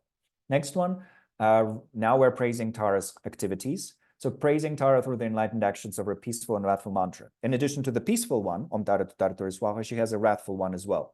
Homage to you, Tara, surrounded by the joyous ones, you completely subdue the bodies of all enemies. The speech is adorned with the 10 syllables, and you rescue all through the knowledge letter Hum. And so this wrathful mantra has 2 forms. One is preserved in the Nyingma tradition, the other in the writings of the first Dalai Lama and his kind of heirs. So the form that is mentioned in the Dalai Lama's writings is Om Namo Tare Namo Hare Hum Hare Swaha. In the Nyingma tradition, 2 syllables are reversed. I've checked different sources. It appears that there's just a difference in the lineage of transmission. So I think they're both valid. It's just there's different logic behind them. So in the Dalai Lama's writings, the first Dalai Lama's writing, it's Om Nama Tare Namo Hare Hum Hare Swaha. That's the wrathful mantra that is recited for kind of dispelling and destroying obstacles, including those within ourselves. And Tara embodies both of these mantras representing their qualities. Next one, praising Tara with reference to how she shakes the 3 realms. Homage to you, Tara, stamping your feet and proclaiming Turi. Your seed syllable itself in the aspect of Hum causes Merimandra and the Vindhya mountains and all the 3 worlds to tremble and shake. Well, once again, Tara uses the energy of her mantric syllables to perform all of that. But she possesses such strength that the entire world, with all of its powerful mountains, can be shaken. Imagine if we uncovered our potential of wisdom and compassion and power to such a degree that we were able, with our wisdom and compassion, shake the world so much that even powerful beings who sit on the mountains of this world, and these are mostly mountains of power and mountains of wealth, the billionaires and the politicians and so forth, what if we were able to shake the world so powerfully, they would be humbled. That's what Tara is able to perform, But if we think about it, there are some compassionate activists who are able to have that effect. And we just need more of those. We need more bodhisattvas in action to shake the world in such ways so that it becomes a bit more aligned with what is harmonious and beneficial for everyone. Next one, praising Tara with reference to how she eliminates poisons. Homage to you, Tara, who hold in your hand the hair-marked moon like the celestial ocean. By uttering Tara twice and the letter Pat, you dispel all poisons without an exception. This is a reference to Tara's ability to dispel all toxins, including the toxins of our afflictions and the negative influence we're receiving from mass media and so on, but also actual poisons. But there is also a dispelling mantra associated with this verse, Om Tare Tutare Ture Pe. So Swaha is replaced with Pe, and Pe has this idea of dispelling behind it. So this form of Tara dispels these outer and inner toxins when we connect to it. In the same way, to become like Tara, we need to dispel our inner and outer toxins, especially the ones in our mind. Praising Tara with reference to how she dispels quarrels and bad dreams. Wouldn't that be lovely, in terms of our activity? We don't want to quarrel. We need to dispel quarrels amongst others, establish harmony, and also bad dreams. Who wants that? And it is like we are all stuck in a giant nightmare. So we would definitely need some of that Tara activity here as well. Homage to you, Tara, upon whom the kings of the assembled gods and the gods themselves and all kinnaras rely, once again, different classes of spirits, whose magnificent armor gives joy to all, you who dispel all disputes and bad dreams. Tara practices, just like practices associated with Mother Mary in Christianity, are often done to dispel nightmares, to protect children from nightmares, to dispel quarrels. So here, meditating on Tara's activity with regards to that, or even doing specific meditations related to this, can be quite helpful. But at the end of the day, the opposite of bad dreams is lucidity. So to the degree that we cultivate lucidity, bad dreams disappear, and quarrels as well. We're almost there. Praising Tara with reference to how she eliminates different epidemic diseases. Very, very relevant in terms of outer stuff, but also inner epidemic diseases of the afflictions. We want to dispel them as well. Homage to you, Tara, whose two eyes, the sun and the moon, radiate an excellent illuminating light. By uttering Hara twice into Tara, you dispel all violent epidemic disease. Sometimes meditations on healing are performed here. We're invited to focus the Tara's on the, imagine Tara. We can focus on the fact that her eyes are burning and kind of hot. They're warming us up. If we feel cold diseases, that's a classification that comes from Tibetan medicine. I think similar systems exist in Ayurveda and in Chinese medicine as well. Kind of we focus on the heat aspect if we have a cold illness, and we're focusing on the cooling aspect if we have an illness, a disease that's related to having too much heat.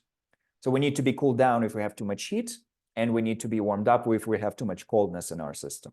But in a similar way that can actually pertain to our psychological disposition, we can be too hot-headed or too cold-hearted, and we don't want either of those extremes. So Tara is helping us alleviate that as well.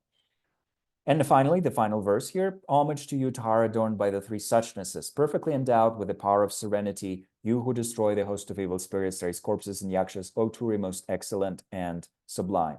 So Tara's suchnesses of body, speech, and mind, that's how it's interpreted in Lama Lundrup's commentary, they dispel, when we focus on them, everything, well, first of all, that would come from all these negative spirit-related influences from zombies, evil spirits, and so forth, but also anything that would make us like an evil spirit, us like a zombie, us like a hungry yaksha that's grasping at wealth. So thinking of all the people in this world who are like zombies, including ourselves at times, or are like these spirits that grasp at wealth and, and try to hold on to it, and thinking, no, I don't want to be like that. I want to be more like Tara or bodhisattvas or Buddhas. I don't want to be a zombie. And then thinking, well, how can I make myself less of a zombie? That's the invitation here. And then the final two lines of the verse itself. This concludes the praise of the root mantra and the offerings of 21 homages. So we covered the meaning in general, I think quite successfully. Oftentimes, these would be followed after a number of repetitions of these verses are done by reciting the so-called benefits. I will not read them out right now. You will get them in the when you get these slides. It just basically says, if you do recite these verses with genuine faith, with depa, and with appreciation, with mopa, you will be able to shift outer and inner circumstances, and eventually it will lead you to full enlightenment, which is the ultimate goal. It is advisable in the traditional teachings to sometimes recite this description of benefits and to contemplate that a little bit. So here's how chanting the praise is done traditionally. We would first generate the motivation of bodhicitta, meaning align our mind with full awakening.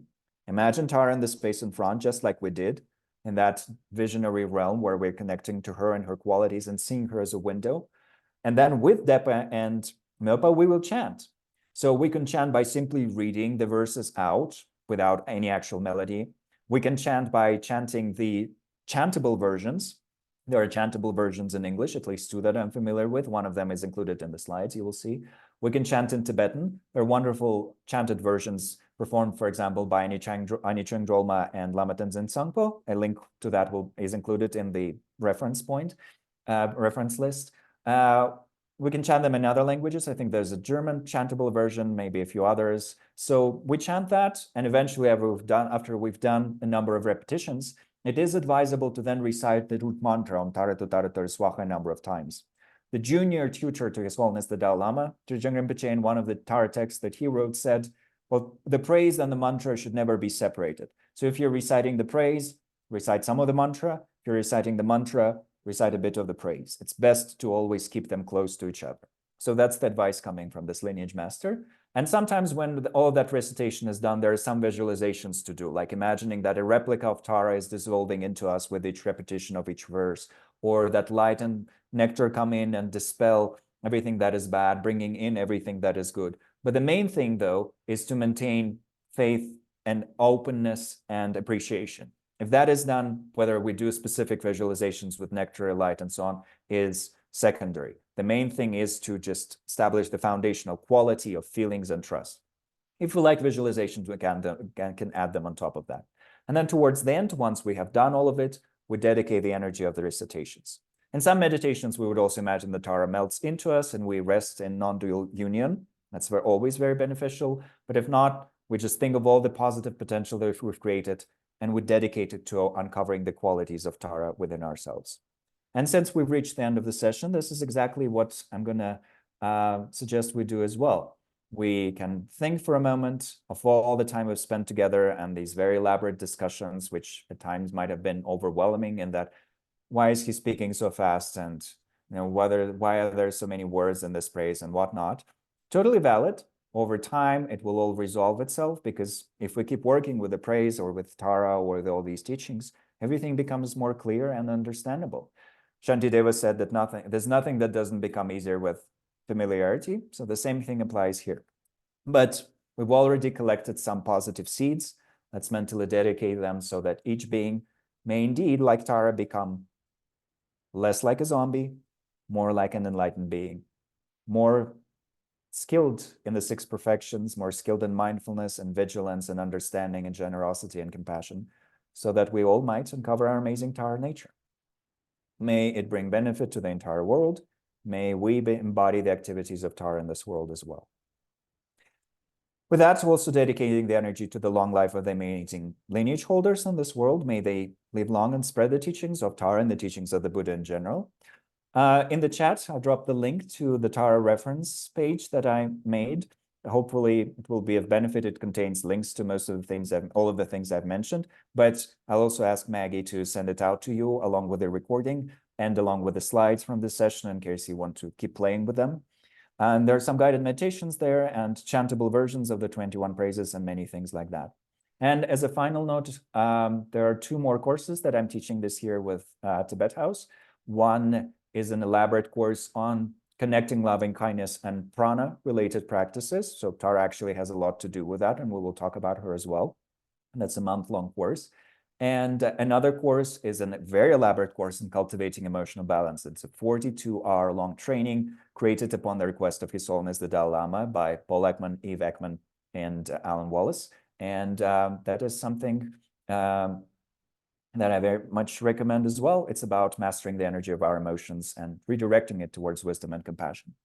I will mention, there's a request here in the chat. Can you also potentially mention any on all of the teachers you refer to?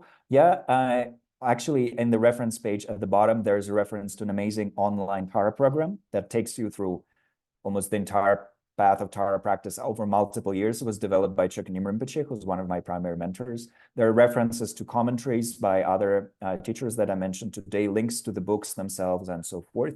So it's mostly all of that there, but I'll see if there's anything that I missed there, and I will add it in that case. So just use the page, it will all be there. So my deepest gratitude to all of you. Thank you so much for joining.